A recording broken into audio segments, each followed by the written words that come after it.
Welcome in, everyone, here on North Metro TV. Today, we are at the pool as the Spring Lake Park Panthers travel to take on the Blaine Bengals. I'm Blake Whaley alongside Gabe Anderson, and we're just about getting ready to jump in the pool ourselves. It's getting hot and toasty in here. Yeah, absolutely. It's hot outside. It's hot inside here as well. I would love to do like a triple Salchow or something like that in the pool, but yeah, I'd love to see that happen. Right, yeah. I don't know if I could do it, but yeah. we'll see what the day takes us. Up first in this girls matchup, it's the 200-yard medley relay here for the JV team. Blaine is in those odd-numbered lanes. And Spring Lake Park in the even. But as they start to head out, again, trying to get their grips on what that's going to be like today, competing. Different coaches were telling me today that some of these ladies not in the exact same events as they typically would be in, and so just trying to get some of those nerves maybe out here early on.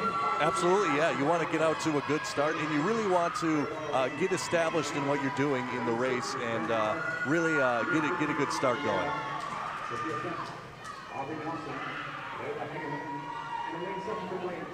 Entering into the pool, Blaine's relay team, their B team, was winning it here just moments ago.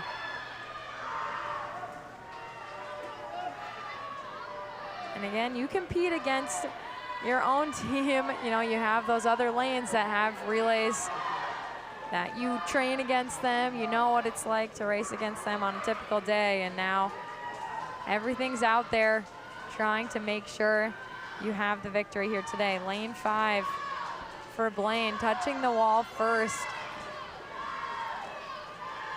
Yeah, absolutely. Yeah, you're competing against your fellow peers. Like you said, you see them in practice every single day, and that's why you really want to make a statement here at the meets to maybe set the precedent for the next week of practice.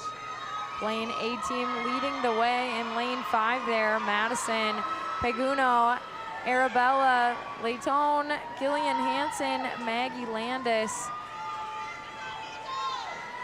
But very close and tight race here, and you see in lane 2, Spring Lake Park. They are trying to get back into this one, trying to get closer and closer. But again, as this one, they are gonna have to continue to push forward. Of course, in a relay, it's not just you, which typically, you know, you see in swimming, they have your own event and you're trying to do the best you can, but now you're really just trying to put it all out there for your teammates. Yeah, absolutely, yeah, and it's the closest thing you get in swimming to kind of a team sport kind of thing, where you give it all you got for your teammates and do everything you can for the better of the team. So.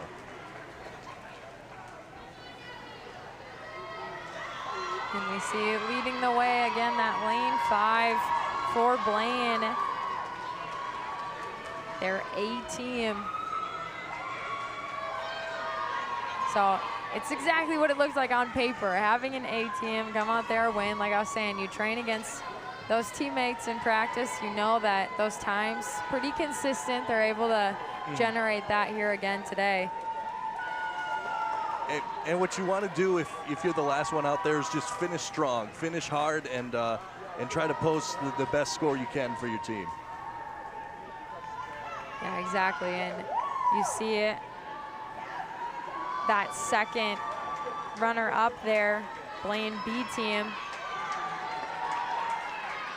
And the fans getting behind them. Good to see.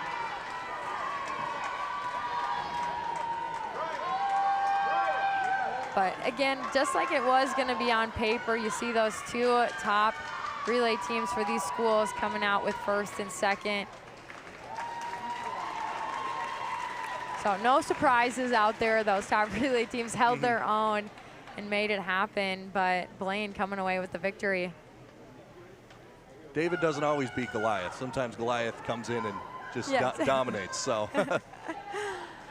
But our first one underway, and these ladies got out there and made it happen. Both coaches tell me before that they're just, you can tell just how much more excited these ladies are this season after having kind of that different season last year, and now just really excited to be together and embracing everything they can, even about practice. Right, and that's the big thing. I mean, pretty much fans are back. Like, you get your parents and the people who care about you cheering you on, and it's a new era for swimming and really all sports in general.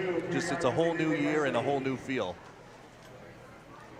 Now we have the 200-yard medley relay for the varsity team. We'll see if what it's like on paper, just like in the JV team, it comes to fruition. But those two top teams, Blaine's A team in lane 5 and Spring Lake Park's A team in lane 4.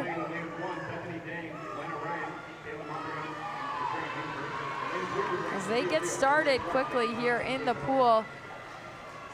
Again, there's so many moving pieces here in a relay, so everyone just has to be aware. Yeah, and particularly what they're doing right now, backstroke, you want short little kicks. Underwater, you use both sides of your body. And really, you want to have your eyes focus on the sky. You don't want it looking at your feet. You want it kind of just looking at the sky. Yeah, exactly. Just doing exactly like your coaches have, you know, taught to you, spoke to you throughout in practice. And now here's the day that you get to come out here and show what you're made of in the pool. Absolutely. Talking with Greg Kuther before today's matchup, and he was telling me that his ladies, what they're really working on, they have 12 athletes that have never really stepped foot in a team sport, in a sport even like swimming. And so it's been different, trying to help motivate them to want to push that next step, of course, and really compete. And so he's looking forward to what that's going to be like as we get further in the season.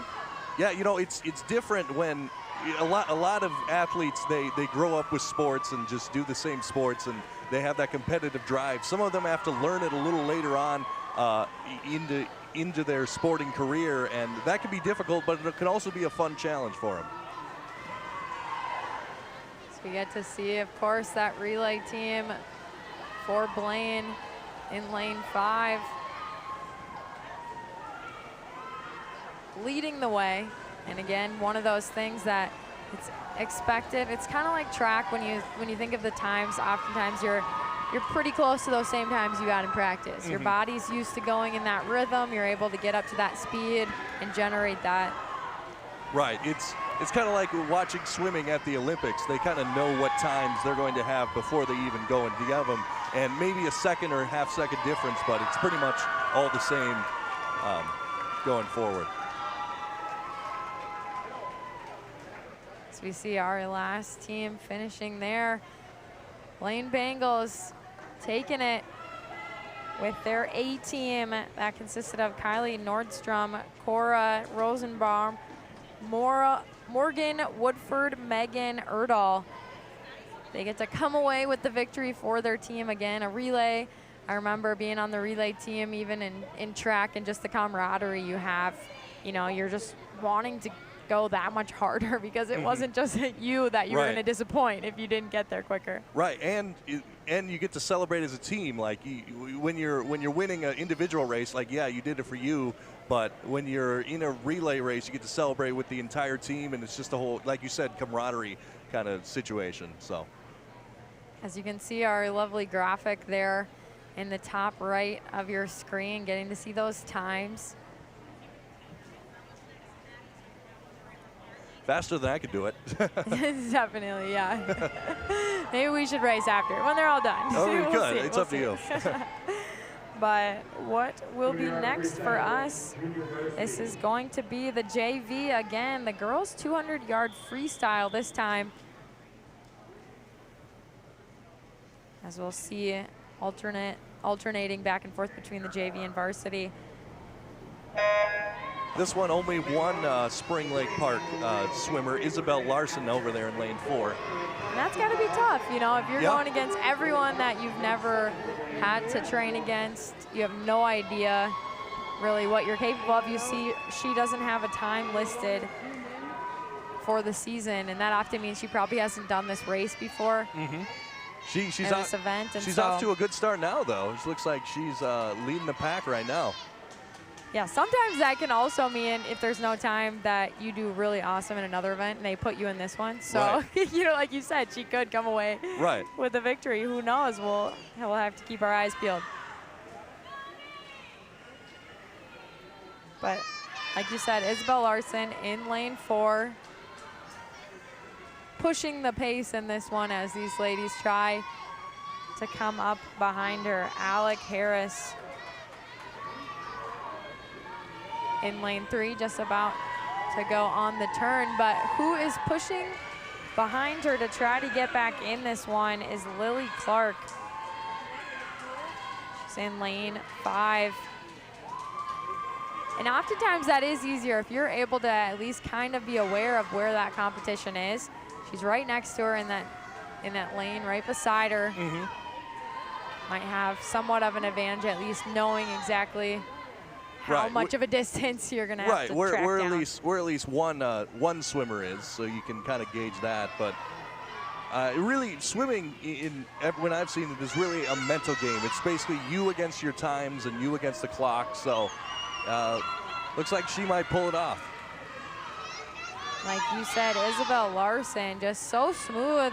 Definitely seems relaxed, doesn't seem to be trying overly that she seems like she's gonna run out of gas, just seems consistent throughout this race. And that's a huge thing with swimming, absolutely. Fatigue, like particularly in longer races like this where you gotta go back and forth. It's about energy management and expending the right amount of energy at the right time and having a consistent flow. I think, pretty sure once you get into the rhythm, then your body just kind of takes over from there. Yeah, I'm sure these ladies have the muscle memory of swimming in all these races. You just think about it. It's just like clockwork. That same stroke just going to keep going throughout. But again, I mean, it's the freestyle, so there was some ability to move around there. But Isabelle Larson did take the win and definitely came out there to surprise us. Like you said, having no time, coming into it, and coming away with the victory here for her team. Yeah, good for her, and I'm sure we'll see her in other events tonight if like you said, she was kind of a wild card in this one. So I'm sure she should have a big night tonight. Yeah, it's exciting too. I mean, knowing that she's on the JV team and to come out against all of these other athletes who were against her for Blaine. So, I mean, she was really on her own to try to set that pace. Like I said, possibly a great career ahead of her as well. Yeah, absolutely. Yeah, the future's bright for Spring Lake Park swim and dive. But now we'll take the stage as this varsity girls 200-yard freestyle. So again, like I said, rotating back and forth. We just had the JV. Now we'll get to see the varsity and some of these top-notch ladies for their schools. And in freestyle, for freestyle swimming, the big thing is you want to have your it's all about body position. You want to be in a streamlined position, make your body as narrow as possible, and then you want short, fast kicks, and you want to be kicking from the hips as well. That's the key for freestyle swimming. So, Maddie Shrink in lane 5 leading the way for Blaine. Blaine has, for the last few years, been dominating in the swimming and diving world, and so it doesn't surprise us to see some of these ladies for Blaine coming out early in the season, doing quite well. Yeah, section champions 18-19, 19-20, and 20-21. So three years in a row for the Blaine Bengals. Yeah, I think their coach even pointed out that maybe there's one of them that's not up there because he said they're trying for the 5-peat. Oh, okay. I thought that's what he said. Maybe I misheard him, but. Well, oh, you're right. Yeah, I missed 17-18. So you're right. So they really have had so many years strung together. But again, lane 5 leading the way, Maddie Shrink. And just think about that accomplishment, particularly for, let's say, the seniors who graduated last year. All 4 years of your high school, winning your section and going to state. That's a huge that's a huge thing for the Blaine Bengals and a big accomplishment. Yeah, Kristen Ludke, the coach of the Bengals, was telling me that that's what's been nice. These ladies have seen what it takes to find those victories, and so their team is committed to holding their teammates to that standard and helping them really rise to that next level. Absolutely, and it's starting to get loud inside of here. It's fans are into it right now. Yes, she touches the wall. Maddie Shrink gets the victory here for Blaine. Just a sophomore and already crushing it here on varsity. See our second place, Gabby Bush.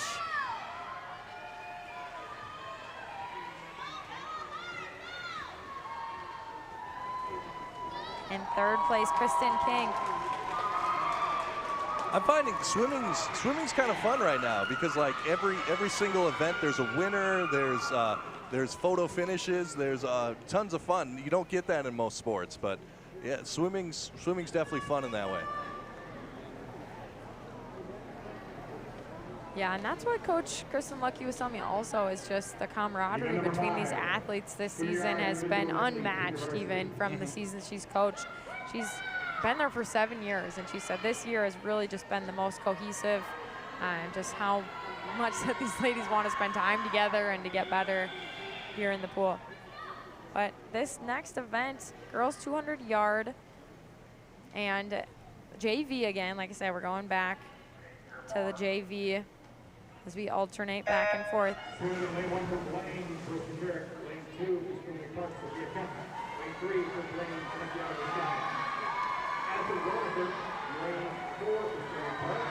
Again, as we talked about earlier in the broadcast, Blaine being in those odd numbered lanes for this event as well.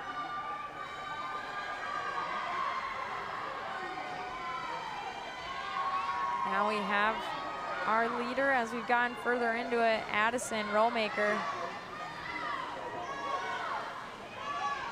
Spring Lake Park freshman. And like we were saying, some of these younger swimmers for Spring Lake Park. There's freshmen, you got some 8th graders going on. Like we were saying, the future's bright for their swim and dive team. So.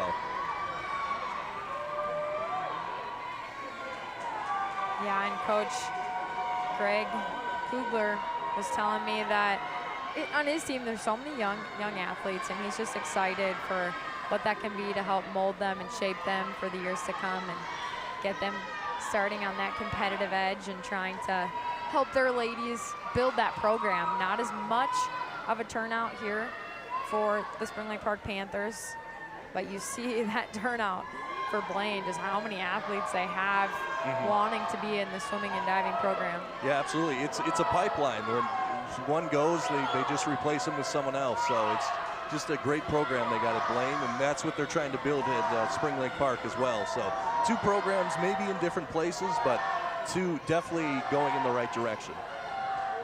Yeah, and oftentimes you see that too in college sports, of course. If a school is winning, a team's winning, you know, it helps make other athletes want to join in on that fun. And so possibly that could be a result of that huge turnout here for Blaine. But Addison Rollmaker continues to lead the way in this race. And just a credit to the swimmers that they not only can do well doing 1 stroke, they can do 4 different strokes in this one contest and do them well. Just impressive by all these swimmers out here. Yeah, I couldn't agree more. And Bethany Dang of Blaine in lane 5 is gaining and getting closer here to Addison Rollmaker. It's gonna be close. Bethany Dang, like I said, lane 5, closing in, possibly gonna edge her out here at the end. Bethany Dang, can she do it? And she is just short right in those last milliseconds, but quite the race. They gave us that excitement, that thrill factor, but great for Addison Rollmaker to be able to nudge her out there and keep that win, because that's always tough. I mean, right. If you led the whole race and to lose it here in those last milliseconds. So kudos to her to holding on. Spring Lake Park gets the victory here in this JV event, and now we'll get to have our varsity ladies take on the same. And that's what's also nice about this too, is between these events, you have the varsity team right there to be able to help cheer on the JV and vice versa. But you know, you see the JV go out there and do your same events. You know what it takes to help them move forward. Let's take a look at this again. That's Bethany Dang trying with everything she has, but definitely put it out there. Yeah, I think it just came down to the touch, because it looked like Bethany had a little bit of a lead from what I saw. It must have just came down to that last half stroke that must have just been a wall touch that gave Spring Lake Park the victory in that one. Off to the races again. The varsity ladies hit the pool. Now as we get just a little ways into it, that leader starts to show. And like you were saying with your past point about like cheering on and stuff like that between varsity and JV, it almost feels like the same meet. Like for example, when you play like basketball, the JV plays before the varsity team. Here, they're all going at the same time, so it almost feels like the same thing, and it feels like you're that close to varsity, and you're in the same locker room, you're getting the same speeches from the coaches, and it's just, it feels a lot more like you're part of the varsity team.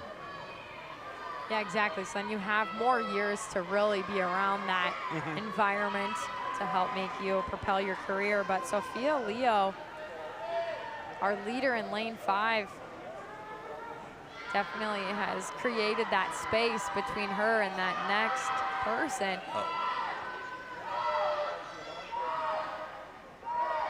Lane 3, Margaret Clark would be the closest. And she is gaining, definitely getting closer as we get further into it. And again, we saw how close that Bethany Dang was able to get in just the race before. So you think about it, you know, anything can happen here as we get later in. Yeah, absolutely. And you never know what discipline or what stroke these girls are going to be best at or worst at. So you never know who's going to be coming up from the back of the pack and trying to catch up. So it's kind of a wild card right now. But Sophia Leo continues to look strong. And again, Margaret Clark is not going to give it to her easy. She's going to make sure she's there in case Sophia Leo doesn't have enough gas to hang on.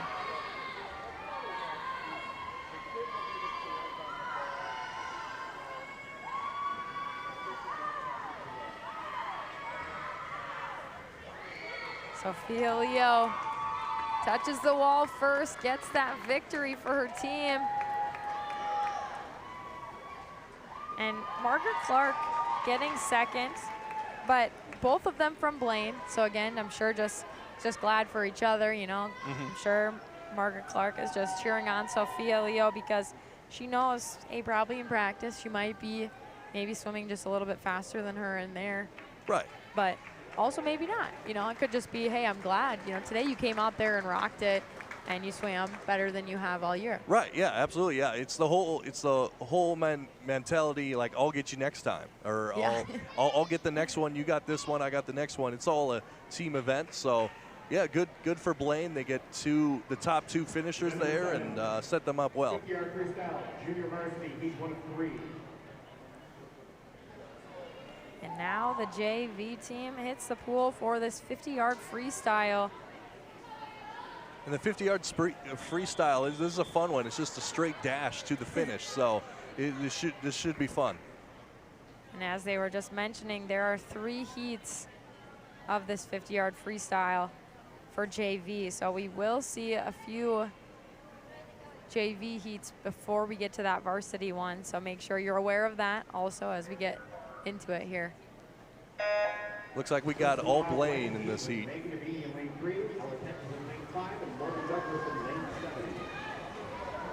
Morgan Douglas definitely pushing the pace as she's just about to hit the wall.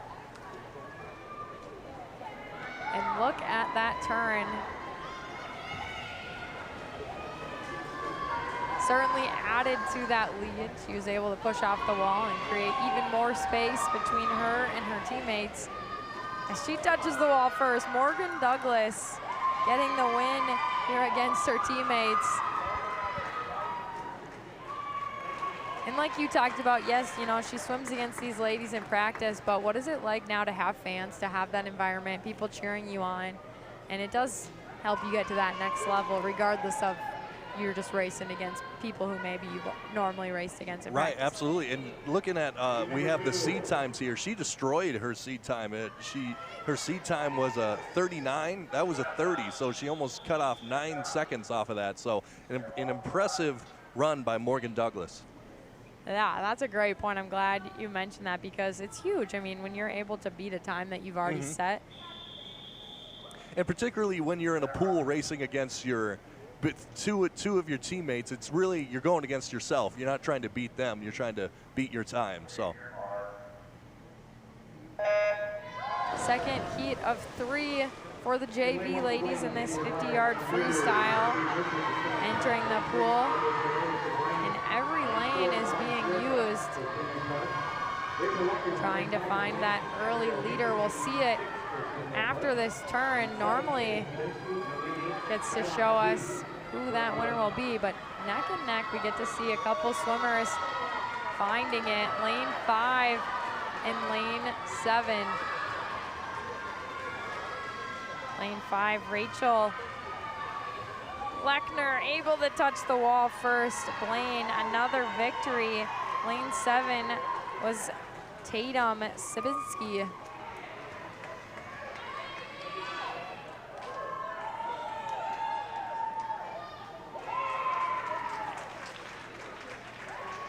And now again, they're showing, improving why they've been able to do so well in sections. Yeah, time and time again. And yeah, this year they seem very strong again. Yeah. She kind of marked off 3 seconds from her seed time, so an impressive run by her. And yeah, it's about improving. It's about getting ready for the section meet and getting ready to, like you said, trying to get that 5-peat. So. Final heat of the girls JV 500-yard freestyle.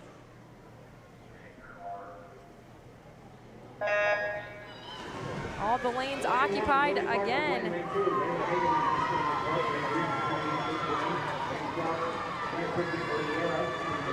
As we wait to see who will touch the wall and make that turn.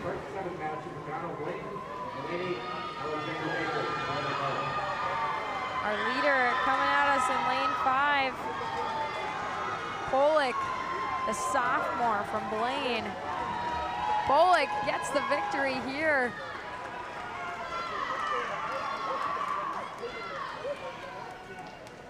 Yeah, an impressive run by Pollock. Looking at her time, that's the first 2 that I've seen. So a 29.19, impressive run by Pollock, and she gets the victory. Yeah, we'll have to take note of what that looks like as we now go to this varsity event of the 50 freestyle and see how close maybe she is, considering that and the times that we'll see here. Second, Margaret Clark Blaine. In the first place, the time of 2:24.57 from Blaine, Sophia Leo. And that's the thing, like you were talking about earlier with track, it's mere seconds separate a lot of times a JV from a varsity swimmer. So it's really about the touch and getting off the blocks well and just making good turns, and then everything else sorts itself out from there. And even sometimes just doing those same things you know how to do, but with confidence. You're not second guessing yourself. You're like, okay, I've done this how many times? Now you're just gonna go out there and do it again. As we said, varsity ladies entering the pool. Just one heat. Leading the way, lane 5, Allison Shrink. Allison Shrink, a senior able to touch the wall first and get the victory for her team. Senior year, gotta feel good. Finding those wins early on. Absolutely, and what a great time, 24 seconds. Like we were talking about with Varsity, the winner was 29 seconds, so just a great run by Shrink there. Yeah, and you see some of those ladies on Varsity. I mean, like you said, even now there's a couple of them that were closer to that JV time, so you can see how close that lady was to being in that race. And that's good. Competition in practice, you always want to push each other, and you always want to give yourself an opportunity to find the next Varsity player.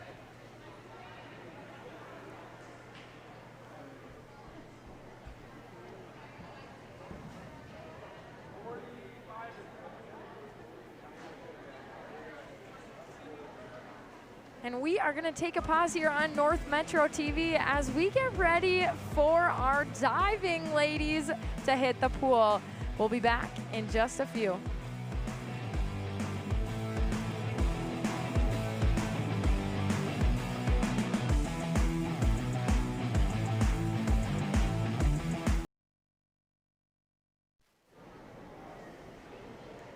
Back here at Northdale Middle School pool, where we are seeing our Blaine Bengals taking on the Spring Lake Park Panthers. Now headed to our diving section and portion of the evening, but I'm Blythe Whaley alongside Gabe Anderson, and we've had, you know, a quick start to our night. A lot of these events just getting out of the gates, these ladies showing us what they're made of. Absolutely, yeah. They just run one after another. It's definitely very fast-paced, but it's fun. It's fun. It's like we were saying, JV and Varsity, so you get to see the present and the future at the same time. So it's been a fun night for swimming so far, and now we get to see cool flips and somersaults and stuff like that. So.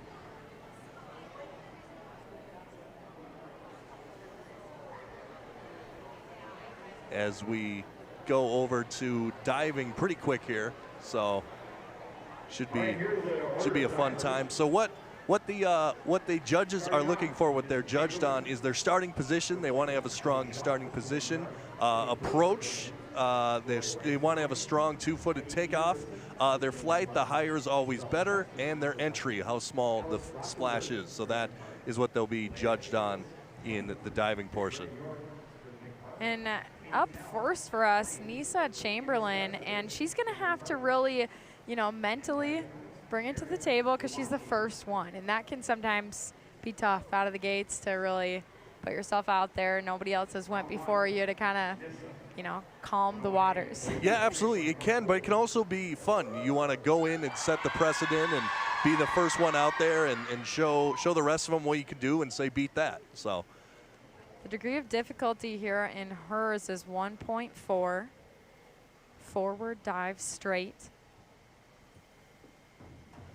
So we see her enter the pool again, that first one. And you get to see her score there on your screen.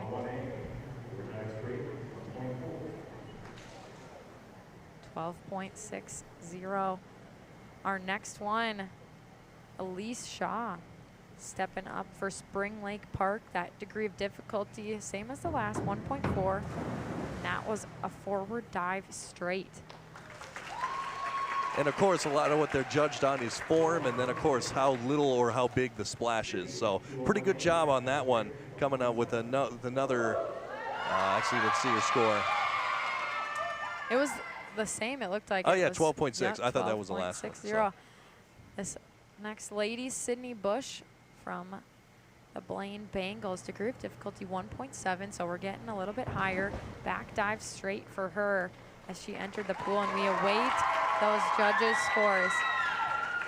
15.3. Yeah, she did a great job with a small splash on that one, and just a really fluid dive for her. Up next, Chloe Rice for the Blaine Bengals. Degree of difficulty 1.4, and this will be an inward dive tuck.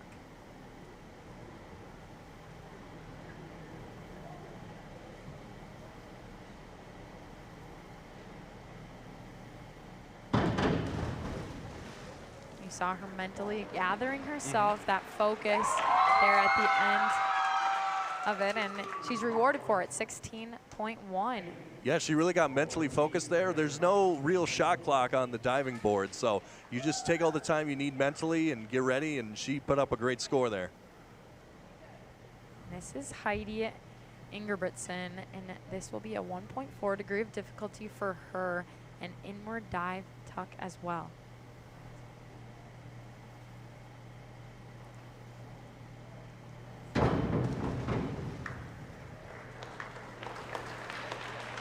She enters the pool 12.6 for Heidi.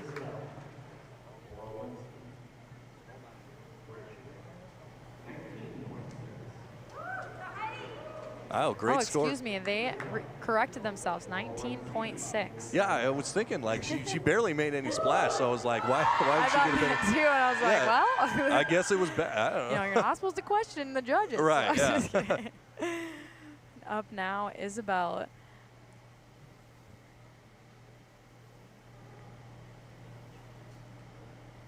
Blaine Bengals 1.4 inward dive tuck. A few of these ladies in a row attempting this one. 18.2 for Isabelle Chestnuts. It's just kind of the balance you need, particularly when you're on the edge of that diving board, and you just got to balance yourself basically on your toes. That's some impressive balance they got. Up now, Elise Rotzenberg, 1.5 degree difficulty inward dive pike.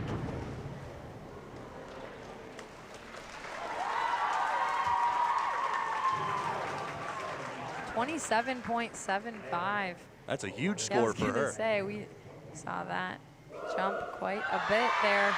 But again, you saw that a little bit of an increase in the degree of difficulty, so that helped her out as well. Leah Davis now for the Blaine Bengals, 1.5 degree difficulty inward dive pike.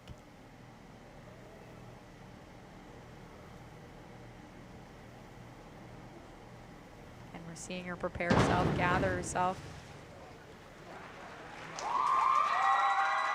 22.5.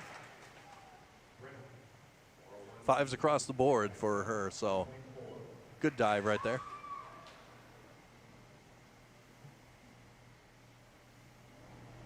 Yep, it's always nice when the judges consistency.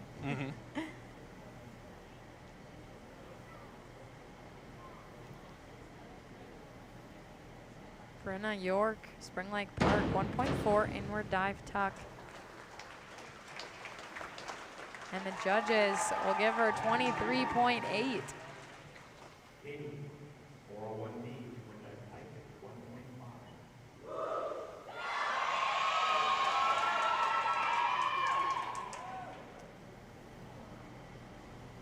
This is Kate Thel from Blaine, 1.5 degree difficulty inward dive pike.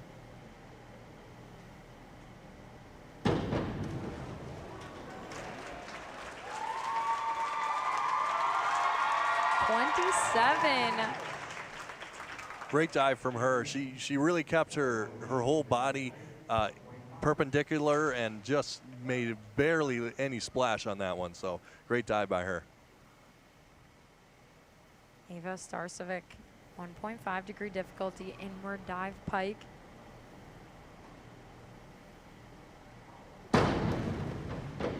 Again, looked like she ripped into that water pretty clean, 22.5.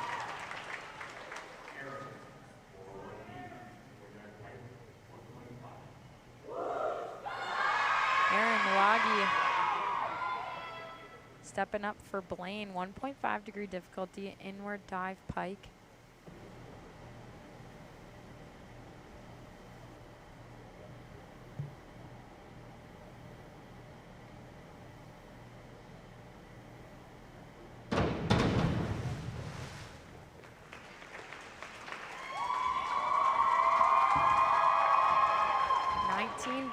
.5 for Erin Luagi. Yeah, looked like the back of her her foot kind of hit the water a little hard for a little bit of a splash, but still a good dive. So that was our first round. As we head to our second round, Sydney Bush of Blaine will lead the way.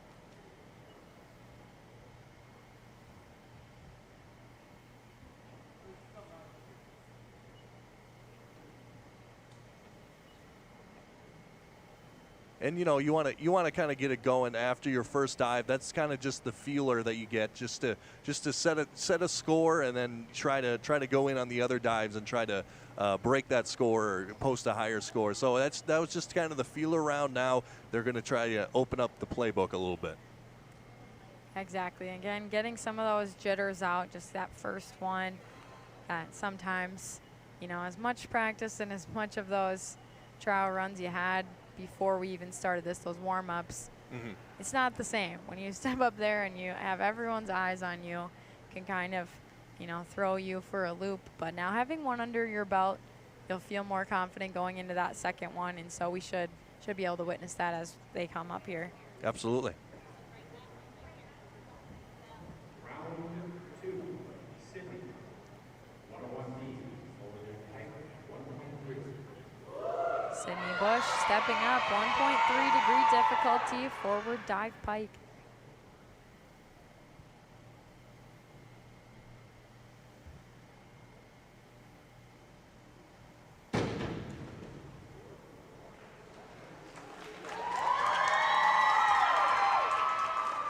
.55.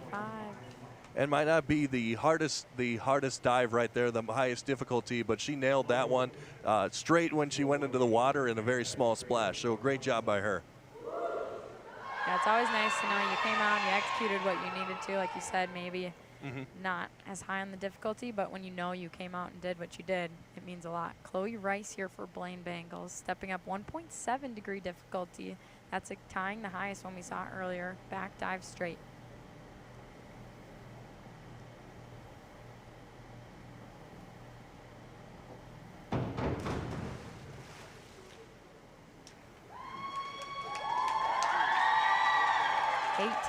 .7. And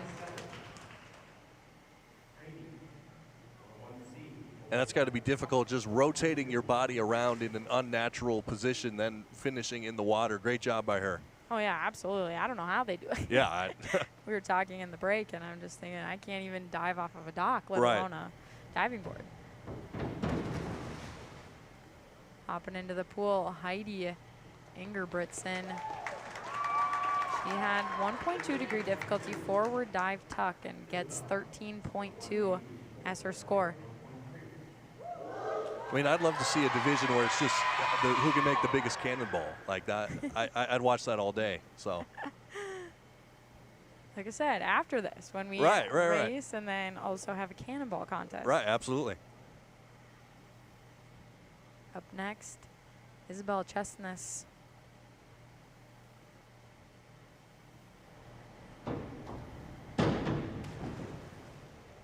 1.3 degree difficulty forward dive pike as we await her scores, 20.15. Alice, 402C, 41 somersault top, 1.6.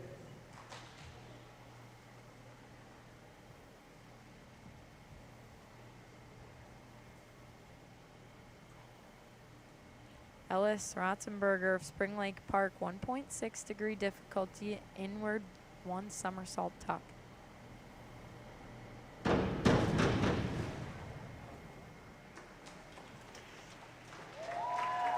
Good job there. 23.20. Good job there. I feel like that was one of the first somersaults we've seen, so we'll see if they start breaking those out here a little bit. Leah Davis for the Bengals, 1.6 degree difficulty inward 1 somersault tuck. And that mental focus coming in here.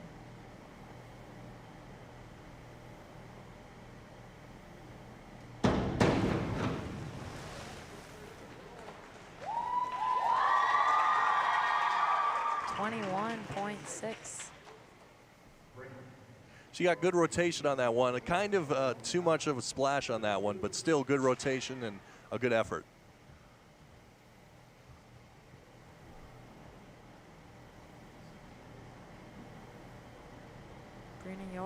Spring Lake Park. This degree of difficulty has bumped up 2.2, so everyone take notice. Inward, 1.5 somersault tuck for her. And we'll see if the scores reflect that degree of difficulty, 20.9. Yeah, definitely much more difficult than what we've seen, but good for her for attempting something a little more difficult, and she gave it her best.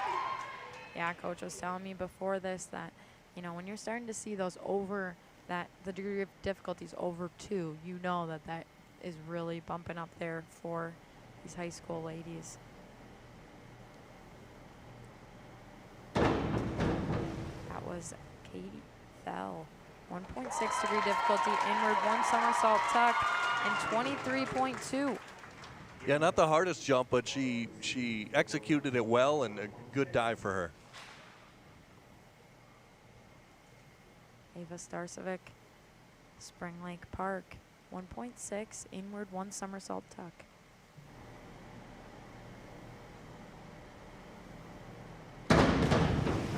See that first one, she had 22.5. We'll see what she gets here.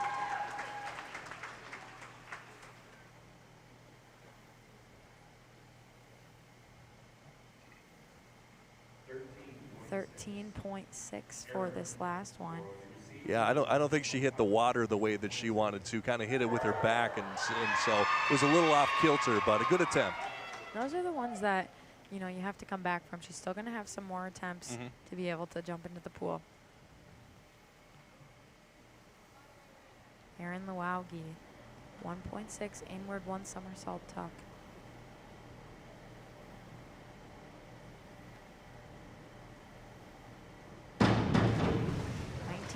.5 she had on that first one. We'll see what she gets here. 24. And that's what you want to do, improve with each jump. Make your each jump a little better, put up a little better score, and just improve every single time. Yeah, and she bumped up that degree of difficulty. She had 1.5 in that first one, and now 1.6 as this last one. But this should be round 3. Chloe Rice for the Bengals, 1.5 degree difficulty, back 1 somersault tuck. Current score 34.8 as she tries to add to that here.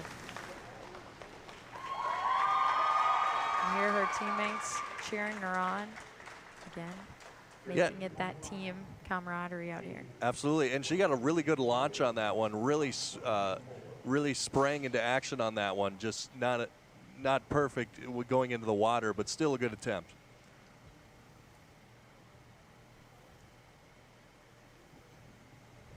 Up now is Heidi Ingerbertson. Current score 32.8. She tries to bump that up. The degree of difficulty on this last one, 1.4, forward 1 somersault tuck.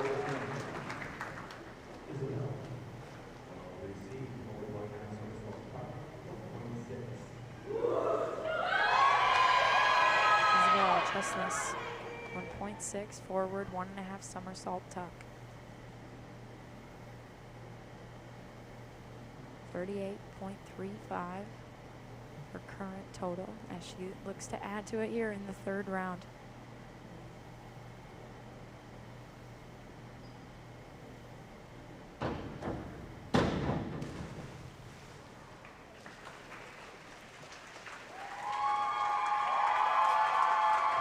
.8 for Isabelle Chestnuts. You saw how much that she wanted to be prepared for that one. She took the time, really trying to set herself up for success. Yeah, absolutely. And like we were saying, you could be up there all day if you want to. You just got to mentally prepare and get ready for that jump, and that's what she did there. Elise Rotzenberg, 1.7 degree difficulty, back 1 somersault straight.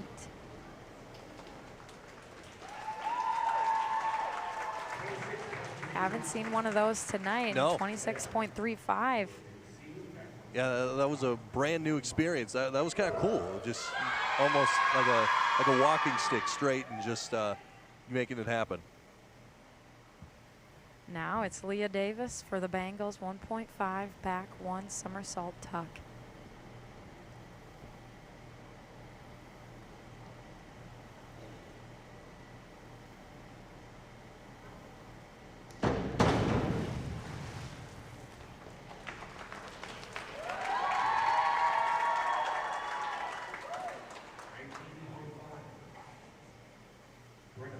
She posts a 19.5 on that one. A little bit of a splash, but still a good effort.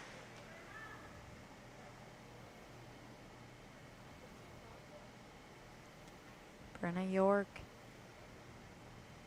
stepping up.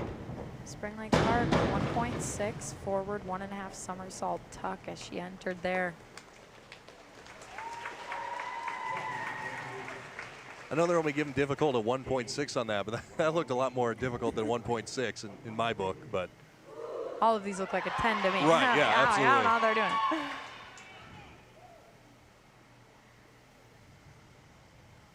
Still in round 3 here.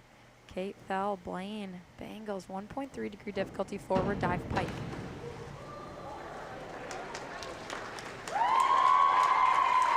Looked very smooth for her, 20.8 she's awarded. Yeah, basically no splash at all on that one. A great attempt. Ava Starcevic, currently 36.1. She's attempting 1.5 degree difficulty, forward 1 somersault pike.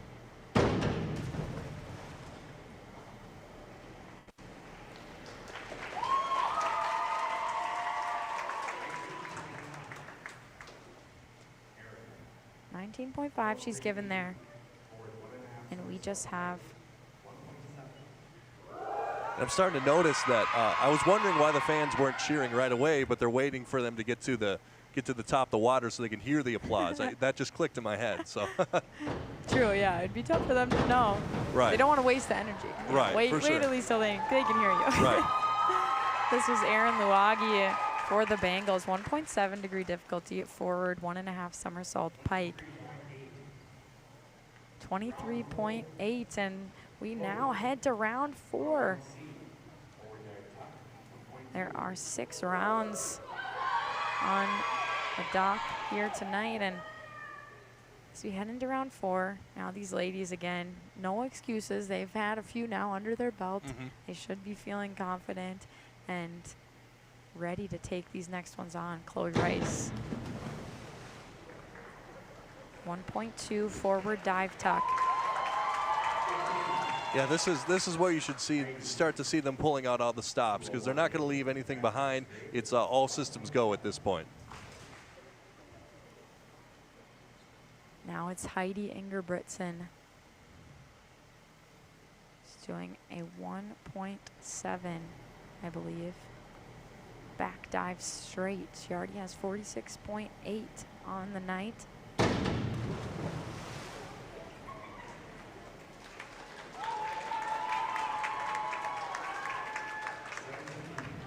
Coming away with a 17 after this one.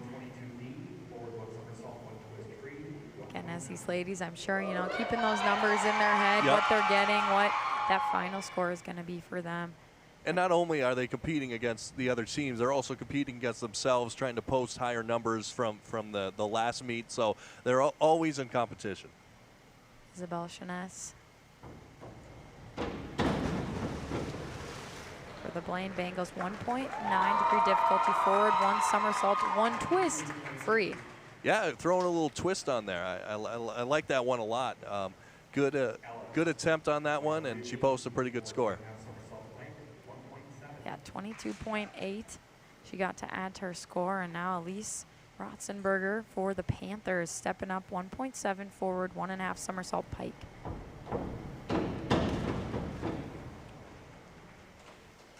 And that entry looked pretty good for her. You hear the fans start to applaud. 25.5. Yeah, great entry on that one. Barely any splash at all, and she nailed that one. Great score for her. Up now, Leah Davis for the Bengals, 1.3 forward dive pike.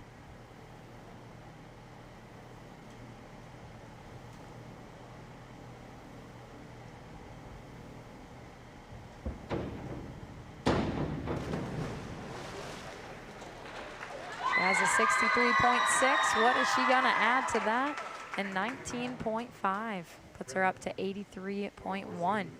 Yeah, a very safe dive right there. Didn't really pull out the stops or anything, but very well executed as well. She has 2 more rounds. We'll see if she pulls out any of those surprises as we get further. Bryn York for the Panthers. That was a 2.2 degree difficulty forward, 2 somersault tuck, and 28.6 her score. So you see where that degree difficulty helping her out there. Absolutely, yeah. When you go for something big, you're usually rewarded with higher scores. Kate Thel stepping up for the Bengals. 1.6 degree difficulty forward, 1.5 somersault tuck.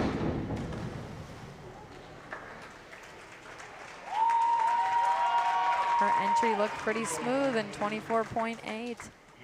Yeah, it's just amazing, these divers, just the body control they have in the air. They can control their bodies and make it look so good.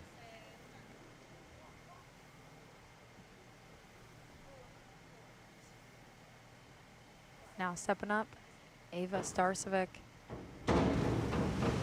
Panthers, 1.6 forward, 1.5 somersault tuck. It's to add 16.8 to her score for now the overall 72.4.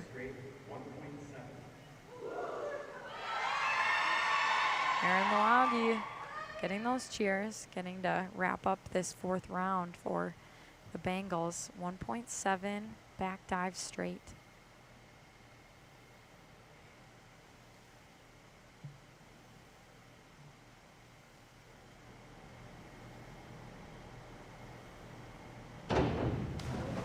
See that height she has off the board, I think helped her out here in this last one. 29.75. The judges thought so too. Yeah, just like got up in the air, flipped herself around, just a bullet going straight down. Barely any splash on that one. A great attempt by her. As we head to the 5th round, this is Chloe Rice leading the way. She's with the Bengals. 1.4 forward, 1 somersault tuck.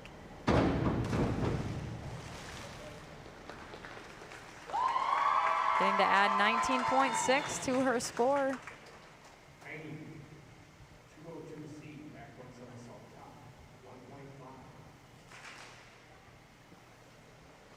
Heidi Ingerbritson, 1.5 degree difficulty, back 1 somersault tuck. She gets ready here.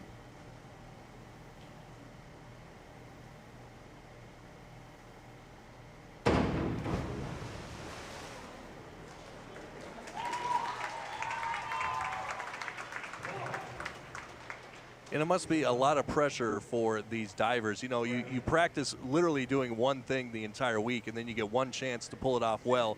A high pressure situation for them, but they're doing great so far.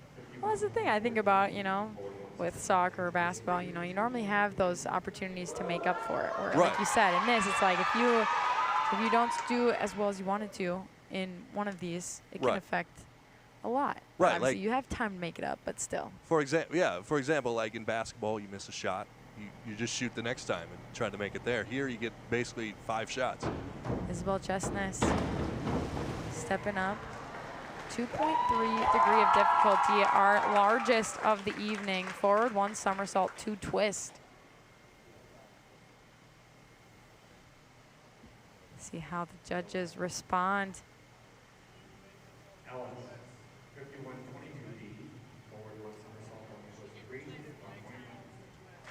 And that's what happens when you don't do exactly what you have written down on paper, what you were planning on doing. It's unfortunate, of course, when it doesn't end up working out, because, of course, that affects your score so much if you have to come out of it without getting those points. Absolutely.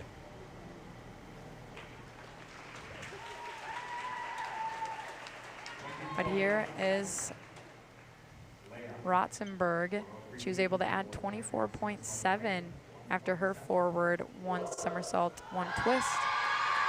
Yeah, and we're seeing each round they're adding different things. We started with normal standard dives. Now we're adding twists, somersaults. It's they're really showing their whole bag right now.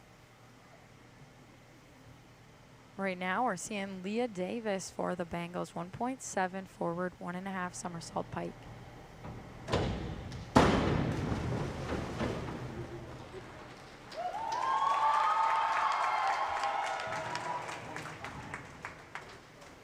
.5 she gets to add. We're seeing scores now going above that 100 mark.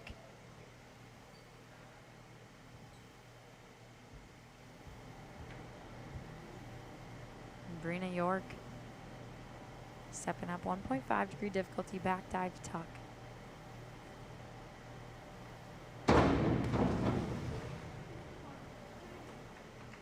She's at 94.1. We'll see how far over 100 she gets. Now it's 16.6 after that last one. Yeah, very minimal splash on that one. A great job by her. Kate Bell stepping up. She's at 95.8. She tries to put herself over 100. 1.5 degree difficulty back, 1 somersault tuck.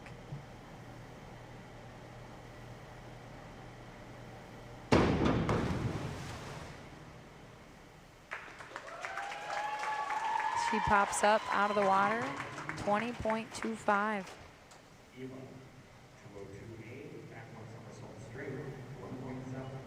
Ava Starcevic, Spring Lake Park, 1.7, back 1 somersault straight.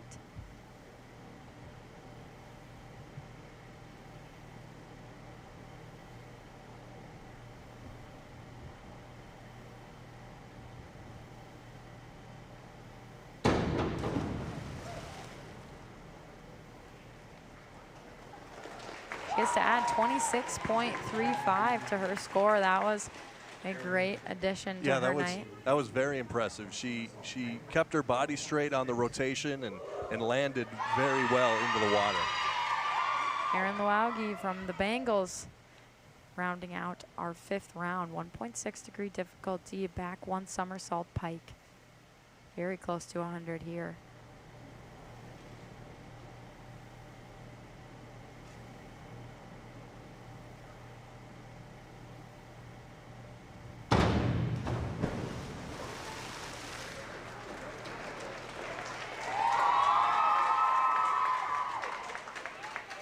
.23.2. And I'm impressed by the divers, but I'm also impressed by the judges who can just look at that quick and then make a decision. I think that too. Yeah, of which number to give each dive. So impressed by both of them right now. So judges, we give you a 10. Right, absolutely. We enter now into round 6. Chloe Rice starting us out yet again for the Bengals. 1.7 forward, 1 somersault, half twist, free. Ooh.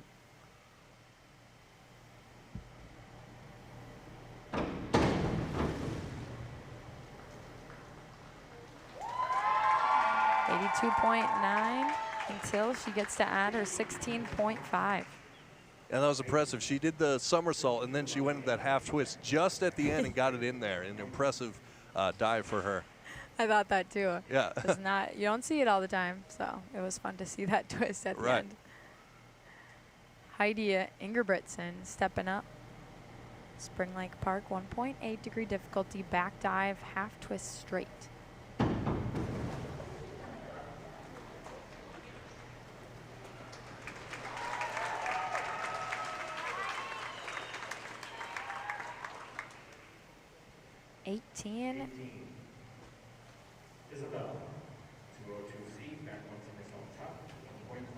Isabel Chestnuts for the Bengals. This is that degree difficulty that we saw earlier today. She had 2.3 earlier, now stepping down to 1.5, back 1 somersault tuck.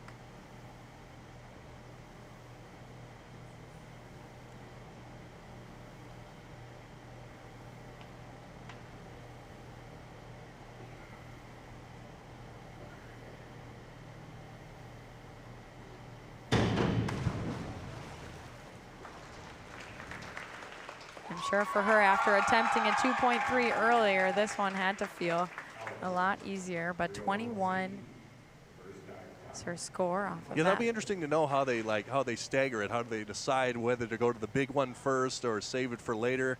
I don't know. That would be interesting to find out kind of the psychology of a diver like that. Yeah, I agree. Leah Davis for the Bengals, 1.6 reverse, 1 somersault tuck. Oh, excuse me, I got ahead of myself. Rotzenberger was happening right there, that reverse dive tuck. Good entry into the water on that one. Kept the splash minimal, and she posted a good score. Now this is Leah Davis for the Bengals, 1.6 reverse, 1 somersault tuck.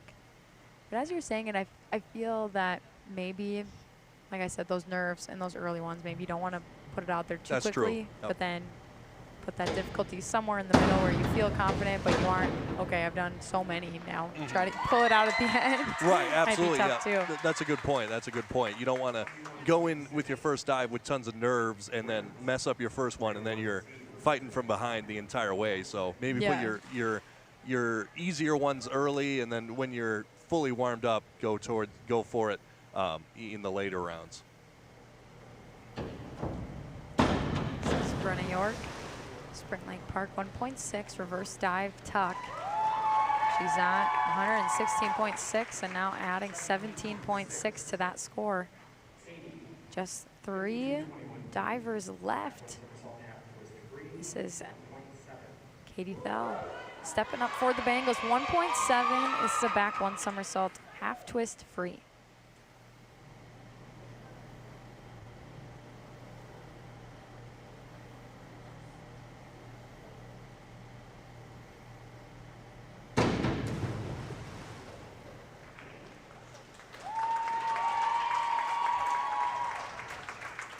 .1, she'll add to it.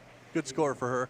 And I wonder, it's got to be interesting every time to be doing something different. Like, for example, like when you shoot a basketball, you're doing the same thing every time. But with these dives, you have to try something different every time and kind of do a different thing every time. So it's kind of a different thing with diving. Ava Starcevic for the Panthers, 1.7 forward, 1 somersault, half twist free.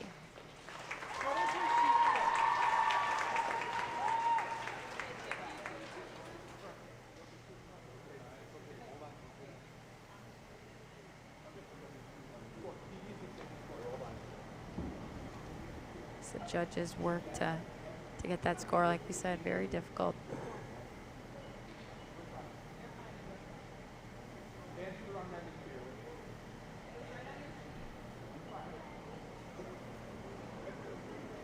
And again, I mean, difficult probably to just come together and be like, did that actually get completed like we needed it to be on paper? Yeah, because I mean, you're looking at it from different angles. So maybe one person saw one thing, one person saw another thing, but I guess they concluded that she didn't get it done on that one.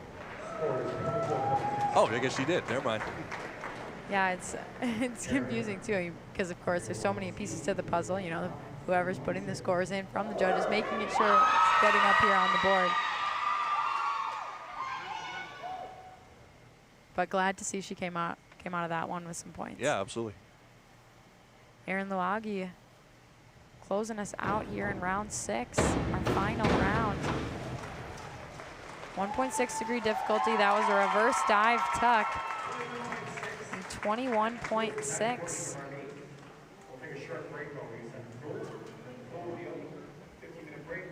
And we definitely enjoyed seeing these ladies show us what they can do here in this diving portion of our evening. We'll come back as we take a look at these scores and see who had the overall win here in the diving. But we'll be back here shortly here on North Metro TV.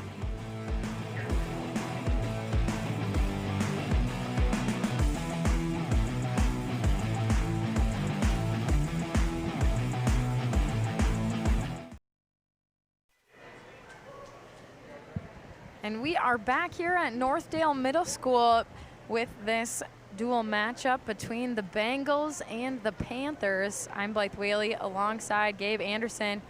And this one has been a fun one. We just got done with diving. We got to see a lot of talent there in the pool. And now we get to see some more swimmers taking on each other here in this one. Absolutely, yeah. It's kind of interesting. It's almost like two parts. Like you're swimming a bunch, and then we go into the diving, and then we go back into the swimming. So it's a multifaceted situation. But yeah, it should be fun. Blaine with the early lead, so we'll see if Spring Lake Park can come back in this one. But it should be a fun one. We do have some results for you so far. Overall, Blaine leading the way with 53 over Spring Lake Park with 25. In that diving portion we saw, we have the winner being Elise Rotzenberg. Her final score, 149.1. So definitely looking good for her. And she is just an 8th grader for Spring Lake Park. Wow. So definitely some talent that she will have to share with Spring Lake Park for the years to come. Absolutely. Like we said, the pipeline is wealth with talent. So it's good for her. Into the pool we go. The girls 100-yard butterfly. This is the JV. These 3 ladies, Blaine sandwiching Spring Lake Park.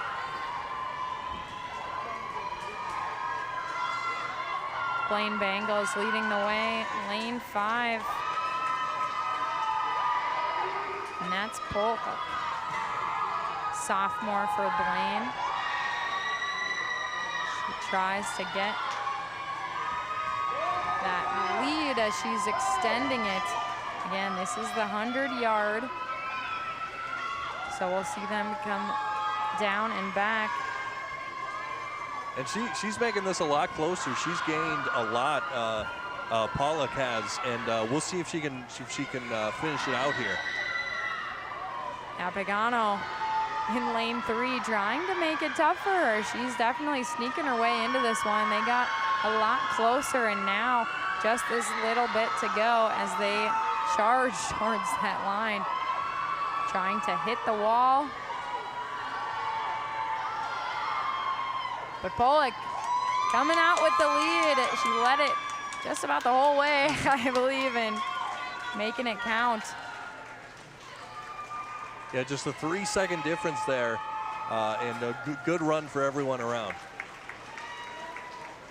Yeah, we saw Pagano trying to get back in it. You definitely saw maybe some fatigue set in, or was it Pollock getting just that much quicker there at the end as she saw that finish in sight? You know, she might have got that second win. She might have felt her teammate creeping up on her, and she might have kicked it into the extra gear and got it done. So we head to the varsity. Same thing, ladies 100-yard butterfly. And those odd lanes are the Blaine Bengals. Spring Lake Park in the even ones. And a good start, no false starts on that one. And it's got to be an interesting phenomenon, like just being still and then just hearing that start buzzer and then just going, and then you're full-fledged ahead. Like you were saying, kind of with track, it's kind of that feeling. So. Yeah, I remember, you know, you hear the gun go off and you're just kind of trying to make sure you don't jump it. Right, but it's a balance of not jumping early and getting a good start as well. So it's both of them on there. Maddie Shrink, sophomore for the Bengals, out in front, and she just has this little bit here to solidify the victory. She's truly on her own, it seems. Definitely doesn't have someone chasing her, but again, herself wanting to have that better time. You see her fly into the wall. And that's what you love to see. You know, she had that lead. She didn't necessarily have to be pushing it quite that hard to still win. But of course, when you're racing against yourself, you want that time to be as low as you can. Yeah, absolutely, absolutely. So have a better rank time for next time, and just getting progressively better as you head towards sections in the state tournament as well. But a dominating performance by her. Yeah, and that rank time oftentimes, at least for track, was helping what lane you're going to be in, because it helps to kind of be in the middle of the pack to kind of have your feel for what's happening throughout that. And she's going to be an ace in the hole, at least for the next 2 years for Blaine. She's only a sophomore, so to see her that dominant in that kind of race, only in her second year varsity eligibility. That's impressive. Back with the junior varsity for ladies 100-yard freestyle. Get to see 2 heats of this. This is the first.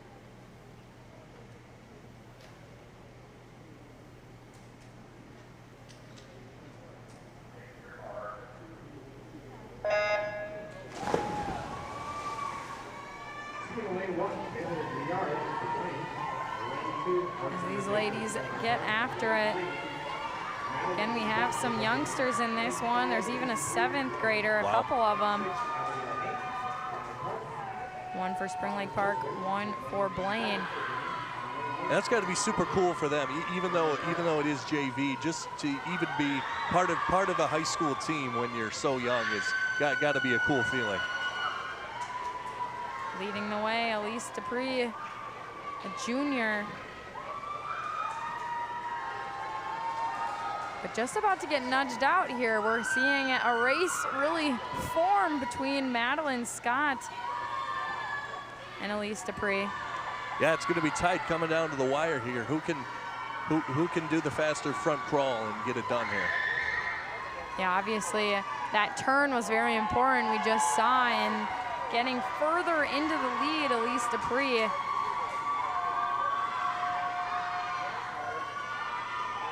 Elise Dupree does it, finding the wall. Now was Madeline Scott touching in second. But really, I think it came down to that last turn. Coming out of it, you had to see Dupree really find that gap and just widen it. Mm-hmm. Yeah, and she got her legs under her, a great push off the wall, and that's, like you said, that's what solidified her victory. And now just one more heat of the junior varsity before the varsity will take the pool. This time, all Spring Lake Park have a freshman and a couple 7th graders. But again, all teammates just out in the pool trying to get that time as best as they can here in the early parts of the season. Absolutely, yep, just early bragging rights up for grabs for these 3 girls, so.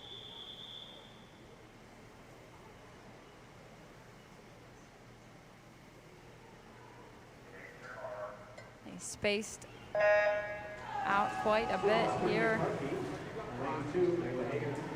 Lanes 6 and 8 as well as 2. And it looks like here in lane 2, we have our leader, Hagman Lilia.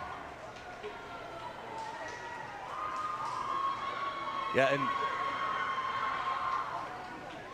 she got a great push off of the start. She did a great job of coming off the blocks, and she was underwater for a long time. Now Aubrey Nelson leading the way in lane 6. Again, these turns are gonna be important. We see Aubrey Nelson continue to push this lead. Not too much room for error. You really have to have that solid turn here. Mm-hmm. It's just that final length of the pool on the way back.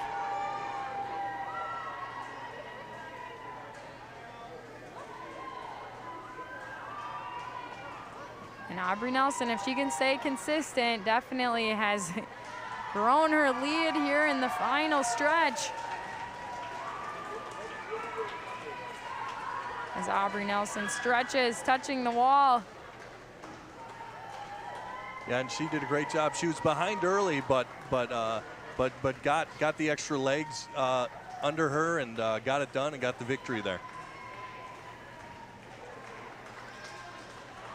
Yeah, kudos to them, and you can hear teammates cheering on Victoria Wilkinson in lane 8. That's what it's all about, helping them get the best time that they can, and it's nice to see that they're all ready to get behind each other. And that concludes our girls 100-yard freestyle for the junior varsity. the varsity will get their turn at the 100-yard freestyle right now. Later, please touch your pad.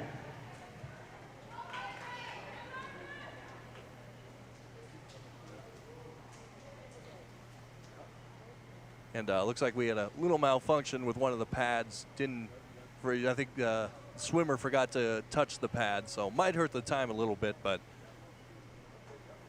Event 14, 100-yard freestyle, varsity.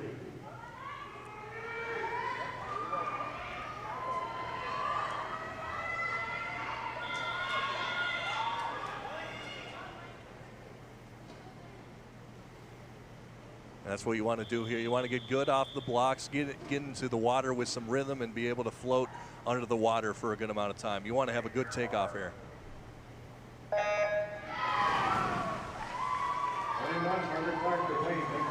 We'll see who rises up to that early lead. Again, definitely find out more information after this turn, where they're going to be at.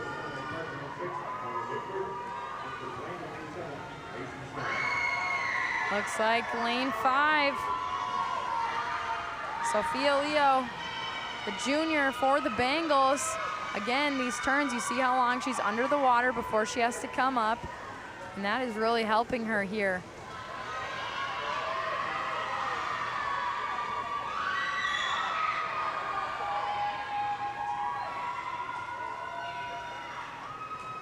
In this final stretch, Sophia Leo trying to come up on her, though. She has some competition, but definitely Sophia Leo made the path for victory there. Yeah, Lacey Stark in lane 7. It almost looked like on the final turn she came up a little early just to get into her get into her crawl a little earlier, but unable to catch up. But still a good run for her. Carters, please report to the bulkhead. Carters, please report to the bulkhead. Up next, the girls' 50-yard freestyle. And it looks like it will be the varsity, so there must not be a JV one of these, so we don't transition back and forth. This will be the only time that's happened here tonight, that we've gone from a varsity race to yet another varsity race.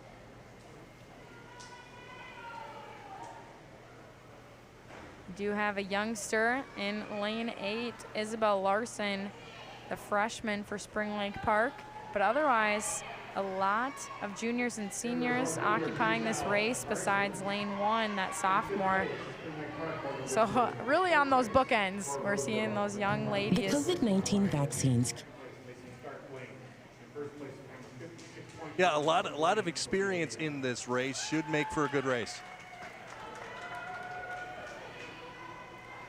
But you have to look at that distance now. So we've just been seeing those 100-yard, and now we're jumping up 500-yard. So yep. These ladies, that endurance race we're going to see here, who's going to be able to really last and keep that going and that energy flowing. Absolutely, yeah. It's all about stamina with this one.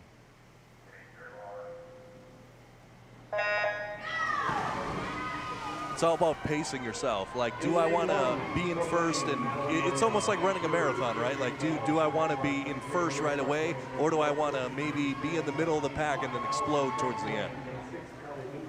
Yeah, I think in my track career, that was something I certainly learned as the years went on, of just pacing and what do you need to do to still have that energy to finish it out and make sure it's your best race. Because easily you can start out and try to just hang on, and that sometimes isn't the best option as you learn kind of how your body works best. Sometimes you just sit just a little bit behind and drop the hammer right at the end. Yeah, and it's just how the individual person's designed. Some people might want to come out of the blocks quick and just get a super lead and then coast to the end. Some people might want to put on the afterburners towards to the end. It's just really kind of how your body works and how you learn of how your body works in races. Yeah, for me, I always thought it was going to be best for me if I could just get out and lead the race. And as the years went on, I realized, no, if I just sit behind just for a little bit and then have that extra energy at the end to to pull it out at the end. But yeah, it reminds me, I did a mile run in track and field one time, and I got out in first, and I was feeling really good, and I ended in last. So, so yeah. Like you said, sometimes it's just not the best option to find that lead. But one of my teammates, it was fun racing against her because that was definitely her strategy. She needed to get out early, otherwise she wasn't going to push. I normally would have that extra sprint at the end if I would sit back just a little bit so I could help myself out, where she was never going to have that extra bit of energy at the end. So she needed to go from the beginning and stay consistent. Right, and that's the thing. It just depends on the person.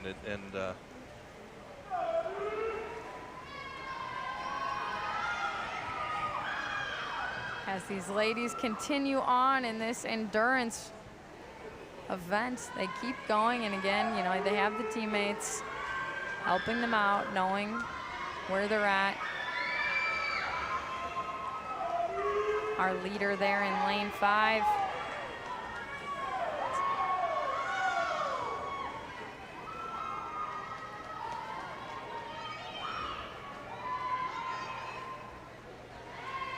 Third place there in lane 6 for the Panthers. It's Carly Lindquist, the junior. Again, a long race. She didn't have a seed time coming into it.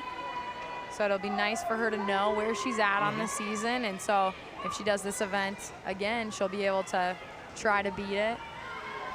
I think that was probably the nicest thing about those earlier meets. It's just you kind of get the feel for where you're at. What do you need to look to improve on?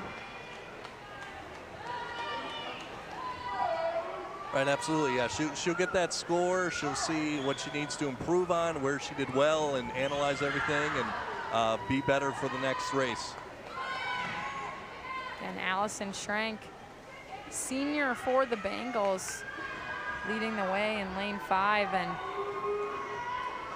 definitely proving just what that senior leadership can bring. You've went through these motions year and year, and now coming to that final year, what do you got to kind of wrap up the year on a high note?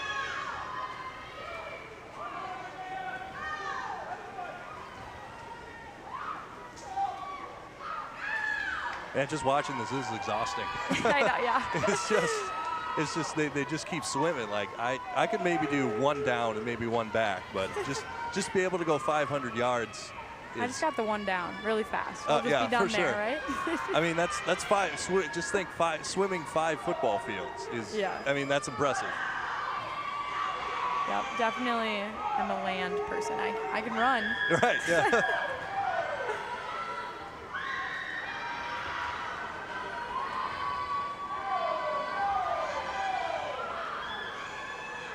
Especially because you can't just, you know, take a breath whenever you want either. Right. Yeah. You can't just stop and like, oh, I'm just gonna tread water for 20 seconds. I mean, you can. You can if you want, but coach is probably not going to be too happy about that in the end. Yeah, you can't pull out the snacks, take a little break. Really right, quick. for sure. So you hear that bell come out. Allison Shrink.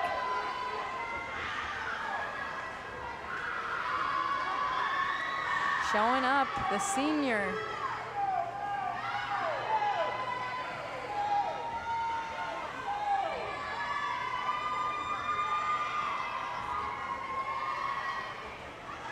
And here she comes to the finish. And she gets it Touching the done. wall, 31.79.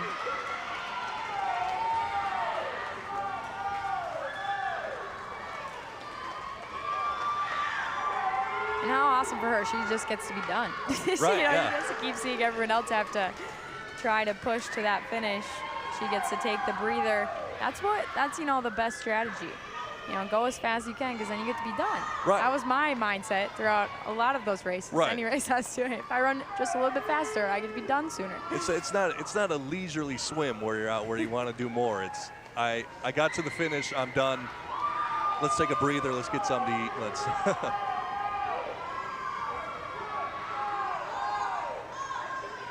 Kristen King was our second place there in lane 4 for Spring Lake Park. Saw the senior leadership from both of these teams getting first and second in this event.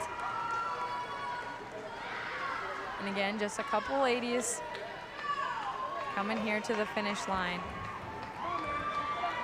to touch that wall. In lane 8, Isabel Larson, just a freshman, getting that varsity experience. And that completes our girls 500-yard freestyle. We will head now to event 17, girls 200-yard freestyle relay for the JV.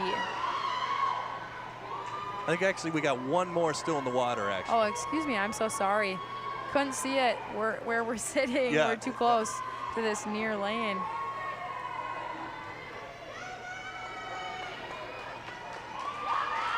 Lane 1, this is Madeline Merlillo.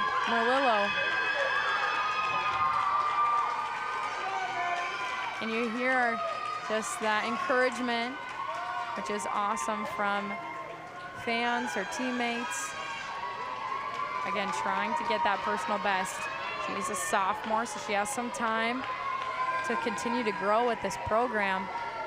And in a great program, we talked about how tremendous this Blaine swimming and dive team has been over the years and continues to be this year. We've seen them have great success tonight and even in these early parts of the season. Yeah, absolutely. I mean, they're kicking off their season well. They're doing everything they can at the meets, and it's almost a dynasty that they've created, and they just continue to produce winners.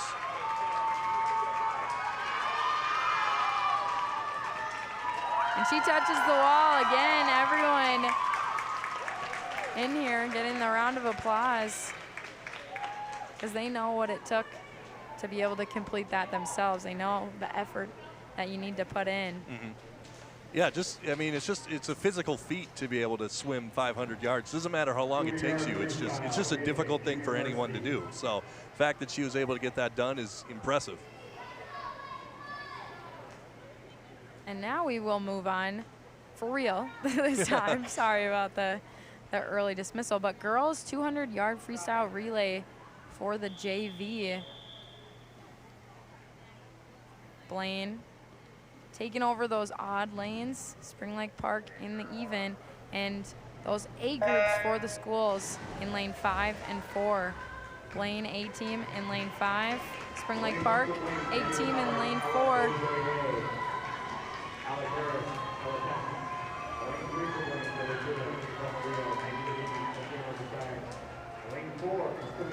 Lane 4, Spring Lake Park. Neck and neck there with lane 3.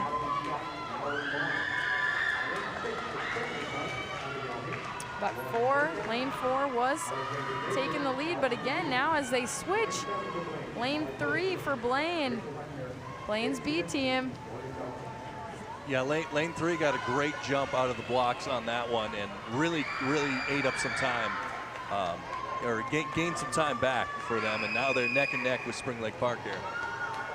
That's how it is always, just with those relays. What does that look like, the transition between athletes?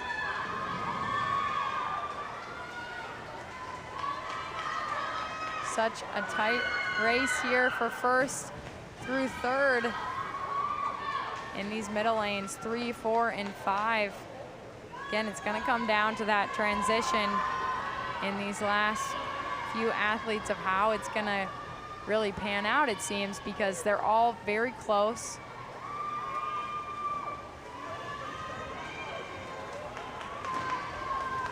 It looks like lane 5 with a little separation, but not much, as it's very neck and neck between 3 and 5 right now. Yeah, lane 4 did drop back a bit than what they were moments ago, and now lane 3 leading the way. Lane 3, Blaine's B team, and like we said, on paper, what does that look like?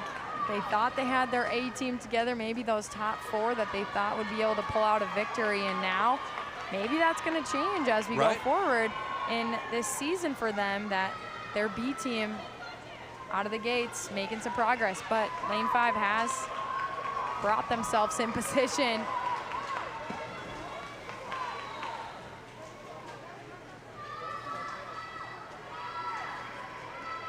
Yeah, you know, the coach is always watching, always able to make adjustments and make changes on the fly. The B team isn't always the B team. A team, B team can switch off if the coaches see something or the other one posts better time. So an impressive run by Blaine on this one.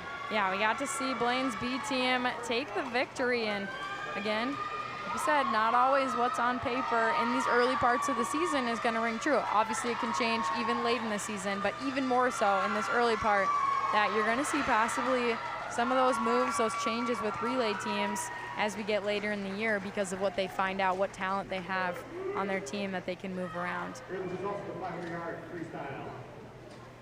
But kudos to Blaine's B team.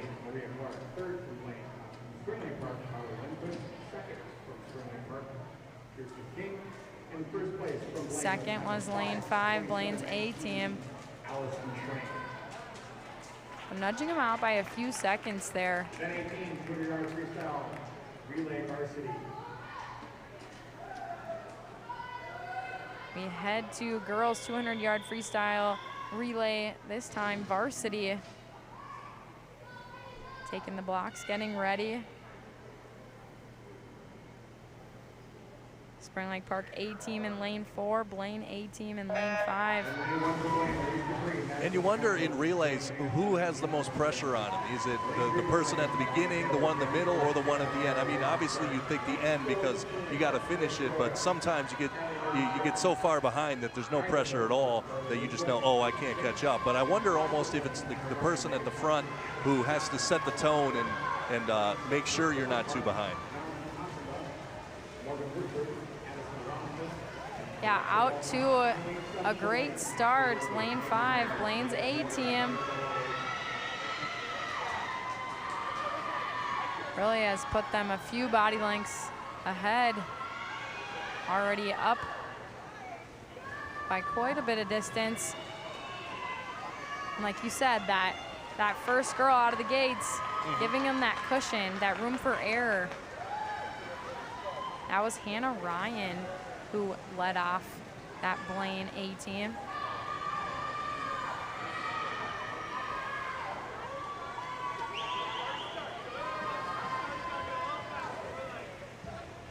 But Megan Thompson doing quite well for them as well, keeping that lead, possibly even adding to it, it seems, as Addison Staden enters the pool for them. Again, it's always crazy when you see this type of separation in a race and in an event, and you see these ladies now, what does that look like for second place? Because that's more so going to be the race. We see our leader, Blaine A team, has put themselves into victory, but they already were at that leading point right out of the gates. Yeah. And now here, touching the wall, lane 4, Spring Lake Park A team.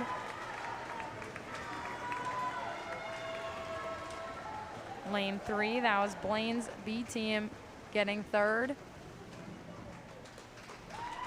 But overall, again, those relays, that time when the athletes get to come together and compete and push just that extra bit more because they're doing it not just for themselves. Mm-hmm.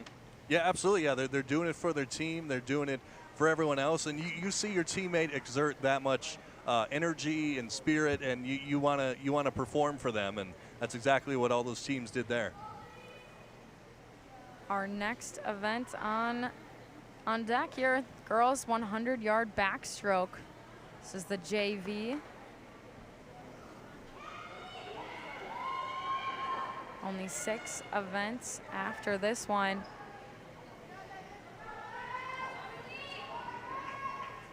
And JV squad wants to come out, wants to prove themselves, wants to catch the eye of the coach, say, hey, coach, put me on varsity or watch out for me in the next couple of years. It's definitely a good place to set a tone and catch your coach's eye.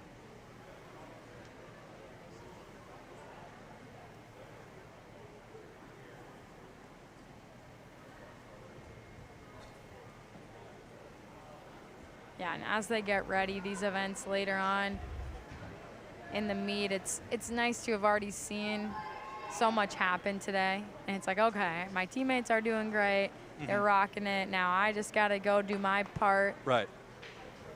I think that's what gets difficult even about those earlier ones. You feel like you have to be ready right away, even though, yes, you've had warm-ups, you've had other things that could make you feel prepared, but sometimes these events later on can be helpful in that regard, but also you could be stressing the whole day. And now you finally are like, okay, I just get to go now, I get to do it. Right, absolutely, yeah. Yeah, you get to a point where, like, enough talk, enough thought, let's just go do it. Let's just go swim a little bit and do my part for the team. As these ladies get ready again, 100-yard backstroke. This is the JV. As they get ready. And that push off the wall, helping them out. Early on, it looks like it's going to be a tight one.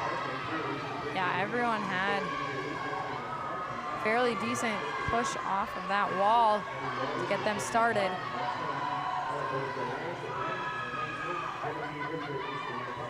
Gonna have to see if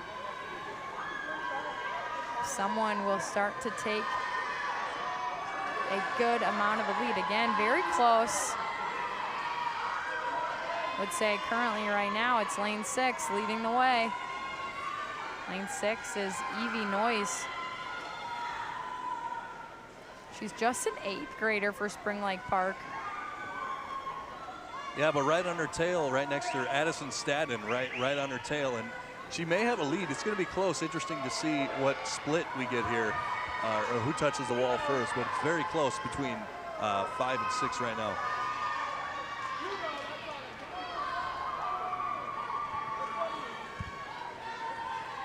And as these ladies continue, it looks like she's able to keep the lead. Evie Noyes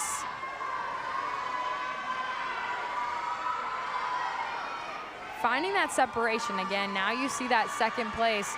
Who is going to be able to do it? Touching the wall. There, who do they give it to? Because it was a close one. It looks like EJ Winful got second. And that was a tight race between her and her teammate there.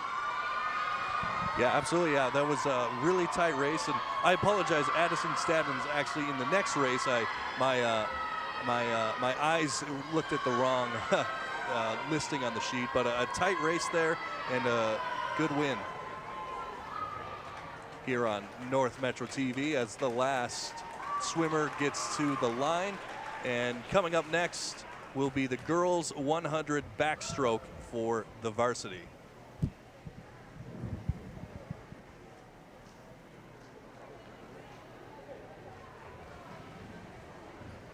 And we've just been informed, an update is that scoring overall in today's meet has had a little bit of a change up as Blaine has entered exhibition.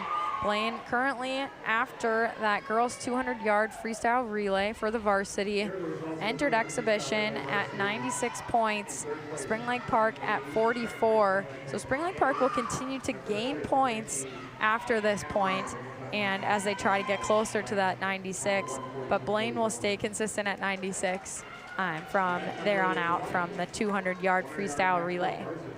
So going forward for Spring Lake Park, everything to gain here, just to make the score look a little better on your end and try to compete. I mean, there's no slouch, this Blaine team. Like we said, almost a dynasty in swimming here. So Spring Lake Park, make the score more respectable and just keep going forward here.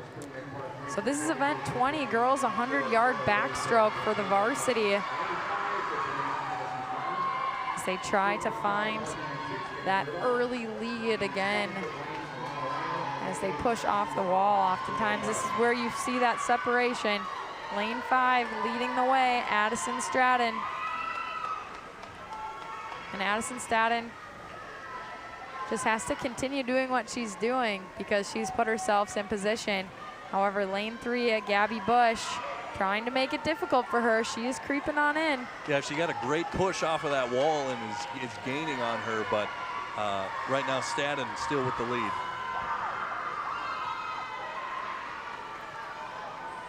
Staden had a great push off the wall.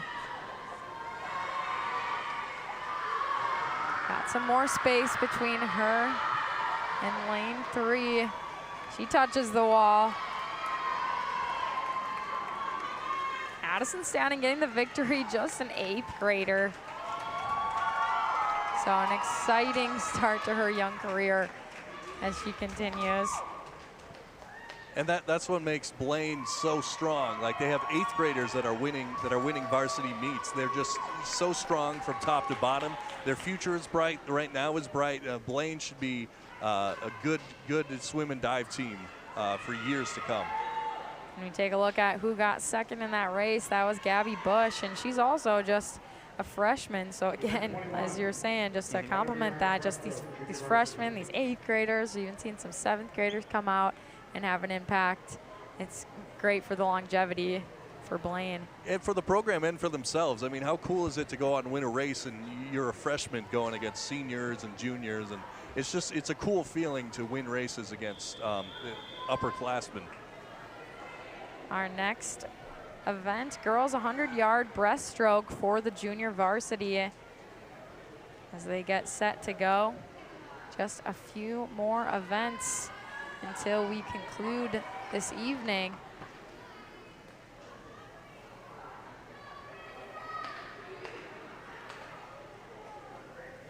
We do have a 7th grader in this race. No one is older than a sophomore.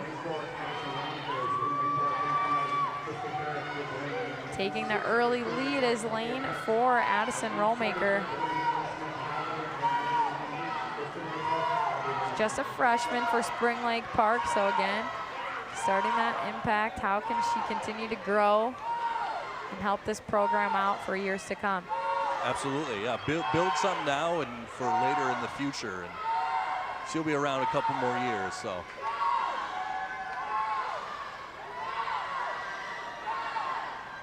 So she's out to the early lead, coming up, trying to make, you know, a sprint of her own here as we get towards the end of it. Krista Karick for Blaine, just a sophomore. And she is the closest behind our leader.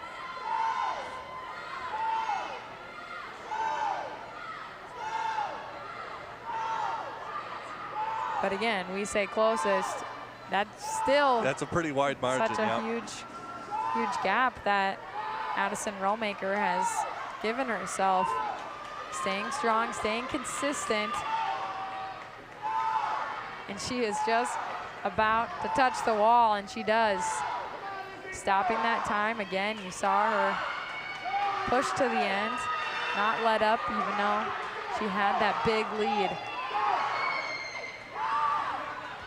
Karick able to solidify her 2nd place. In lane 3, Merlot. Blaine sophomore. And how about the rest of the Blaine swimmers over there, basically yelling out every single stroke of their comrades. Just a good sense of sportsmanship there, and just rooting on your team, even if they're not in first, just showing support for the junior varsity.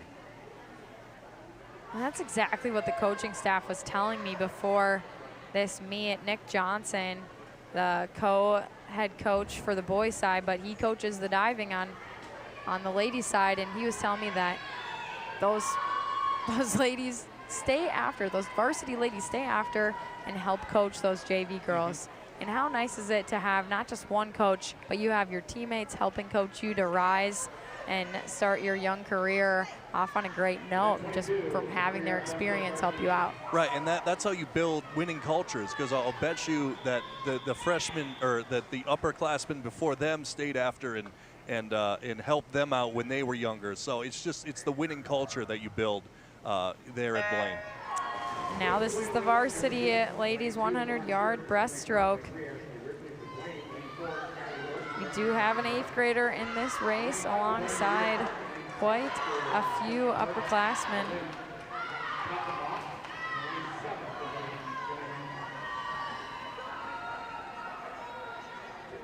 After this turn, we start to kind of have a handle on who is leading this race, and we see that coming out of lane 5, Maria Clark. Yeah, the senior's doing a great job just keeping a steady lead here. You had a great push off the wall, was underwater for a long period of time, and so she's doing a great job holding her lead. Her teammate in lane 3, probably the closest behind her, Ashley Ripley. Ashley Ripley, just a sophomore, so she's been training alongside our leader, Maria Clark.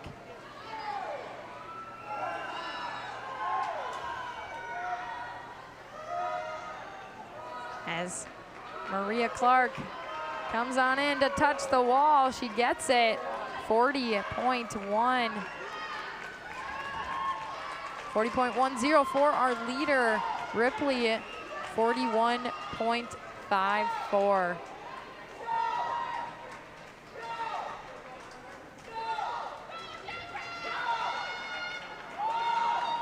So you hear the teammates from Spring Lake Park helping push Lauren Sheffer to get to the wall, as this one concludes just 2 events until we will wrap it up here. But this will be the JV girls 400-yard freestyle relay. So just a couple relays from the JV, and then the varsity will conclude today's meet. Number 23. Yeah, so it's freestyle, so it's the go-to stroke for a lot of people. So it's just go all out, up and down the pool, and try to post the best time here.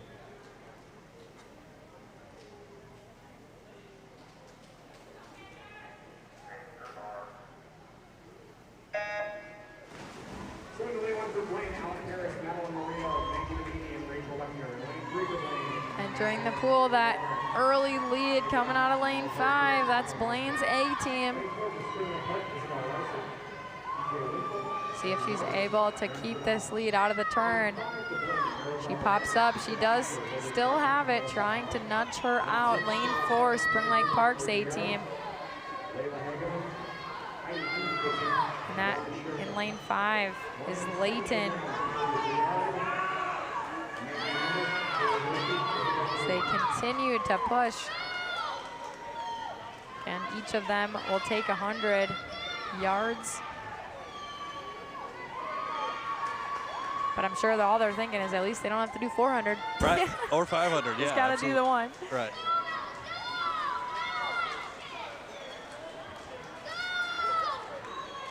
And it looks like Blaine's A team continuing to hold the lead as we go to the first transition here.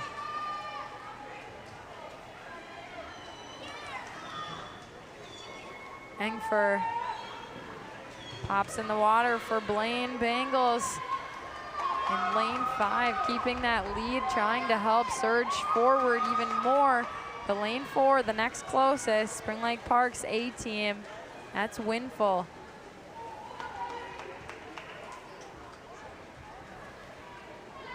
And you have to, again, just think about doing the best you can. If you start to overly think about this gap, I think it's gonna mess you up. You just have to focus on how can you just swim just a little bit faster, just push your best. And it's all about, like you were talking about earlier with the muscle memory, it's all about staying in stride and staying with your form, not doing anything out of the ordinary for you personally that might throw you off a little bit. So it's all about, like you said, keeping your nerves under wraps and just doing what you know you do well, doing what you've been practicing all week to do and all season as well.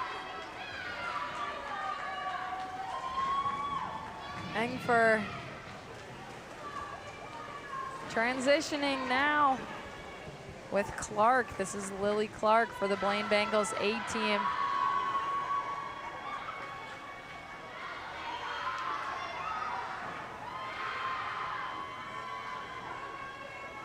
Only an 8th grader, Lily Clark, really trying to prove herself, show herself to the coaches, and Yeah, and it's exciting that she already is a part of this A squad for the Bengals. They're already seeing some of that talent.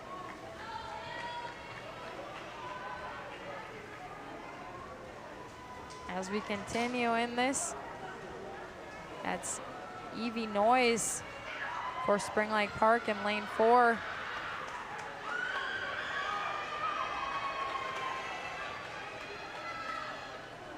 They are the next closest behind our leaders.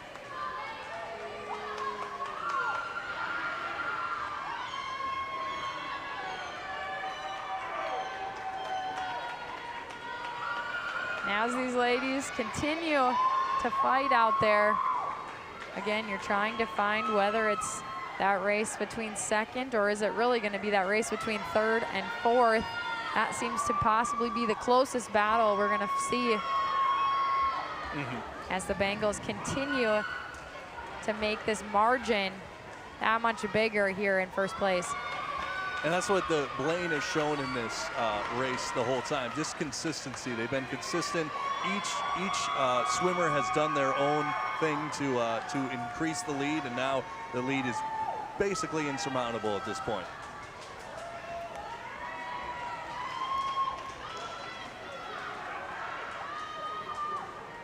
And the Blaine Bengals in lane 5 there have solidified exactly what they wanted to do today. I'm sure their coach is quite proud of the effort that has been put.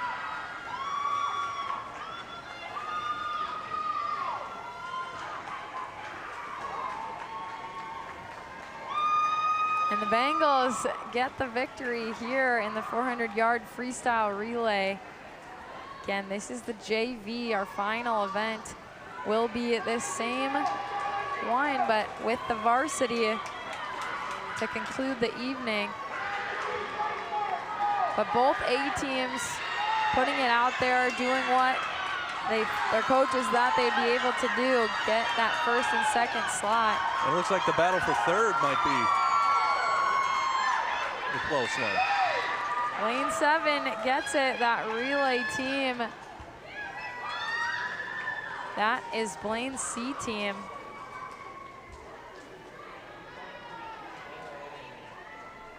Broliard, Landis, Hershey, Murillo.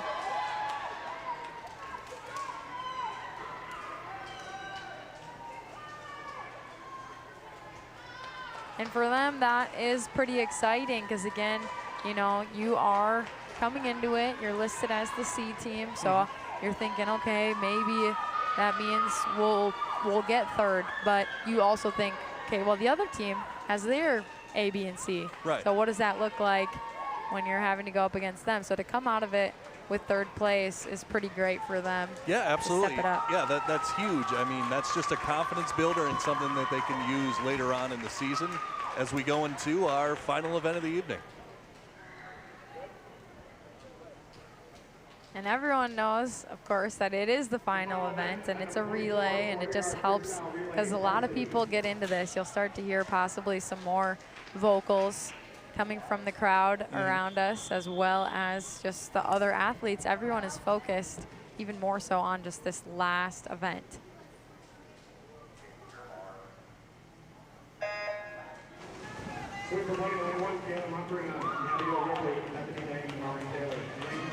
And we'll see who gains some separation here early on.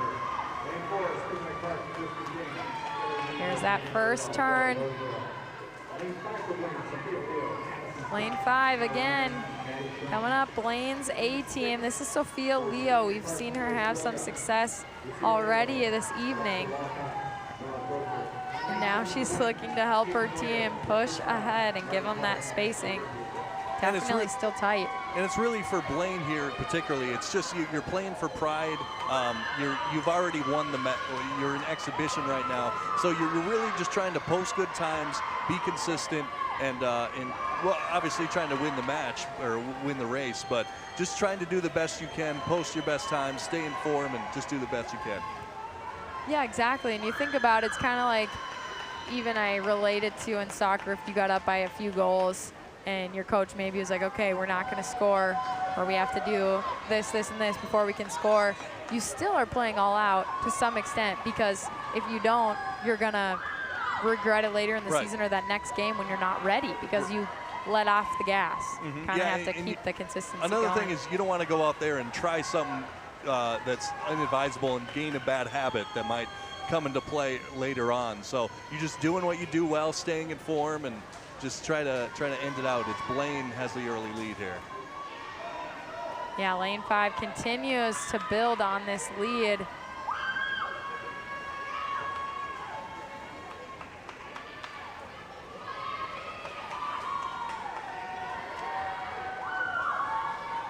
I feel like we've had a lot of winners tonight in lane 5.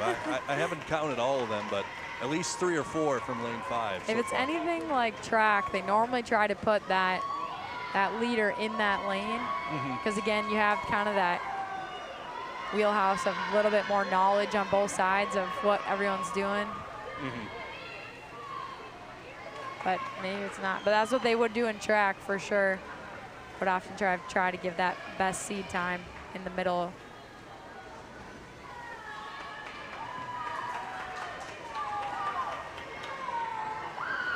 And again, like we said, lane 5 continues to push. We see that separation.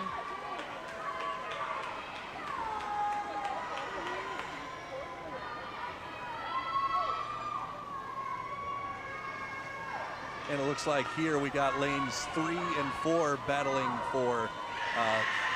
battling here. It looks like Blaine's going to take the win, but they're battling for second and third here. Able to get that transition. Lane 3 right now in second. Lane 4 in third. We'll see if that continues to hold. Definitely a great job off of those blocks. Put themselves in a good position. We see them start to creep ahead.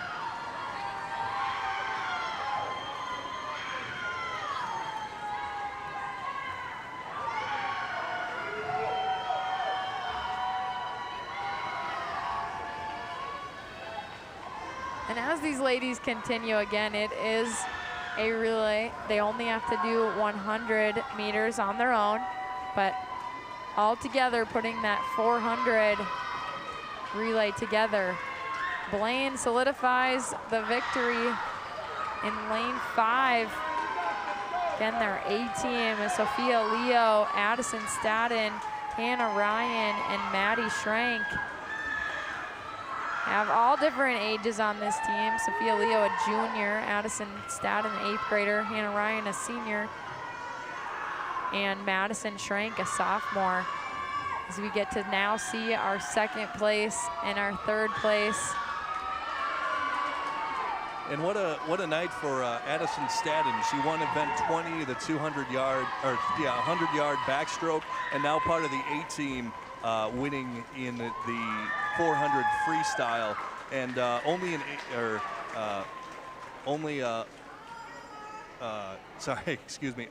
8th grader for her. So great job by her tonight.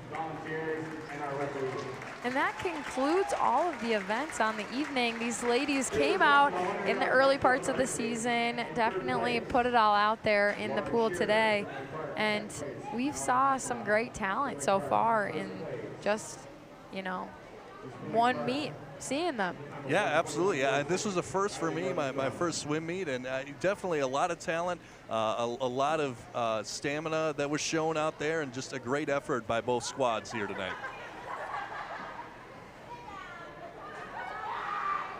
And it was the Blaine Bengals who came out with the victory tonight. We were in exhibition for a couple of the races. They got the victory early on there, but congratulations to both teams. They played well tonight, and just a great night of swimming and diving on each side. And we get to see our final score here on the evening. Blaine ending with that 96. We knew they went into exhibition.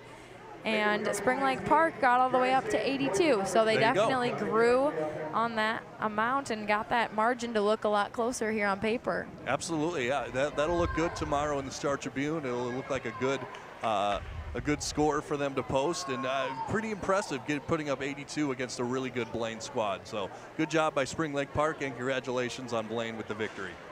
Well, that will conclude our evening and this meet between the Spring Lake Park Panthers and our Blaine Bengals. Very fitting seeing that tiger up there in this cat clash. But you guys, we thank you so much for being with us. I thank the rest of my whole crew and my broadcast partner, Gabe Anderson. I'm Blythe Whaley, and make sure you check out our football games on Doc for tomorrow. Take care, guys.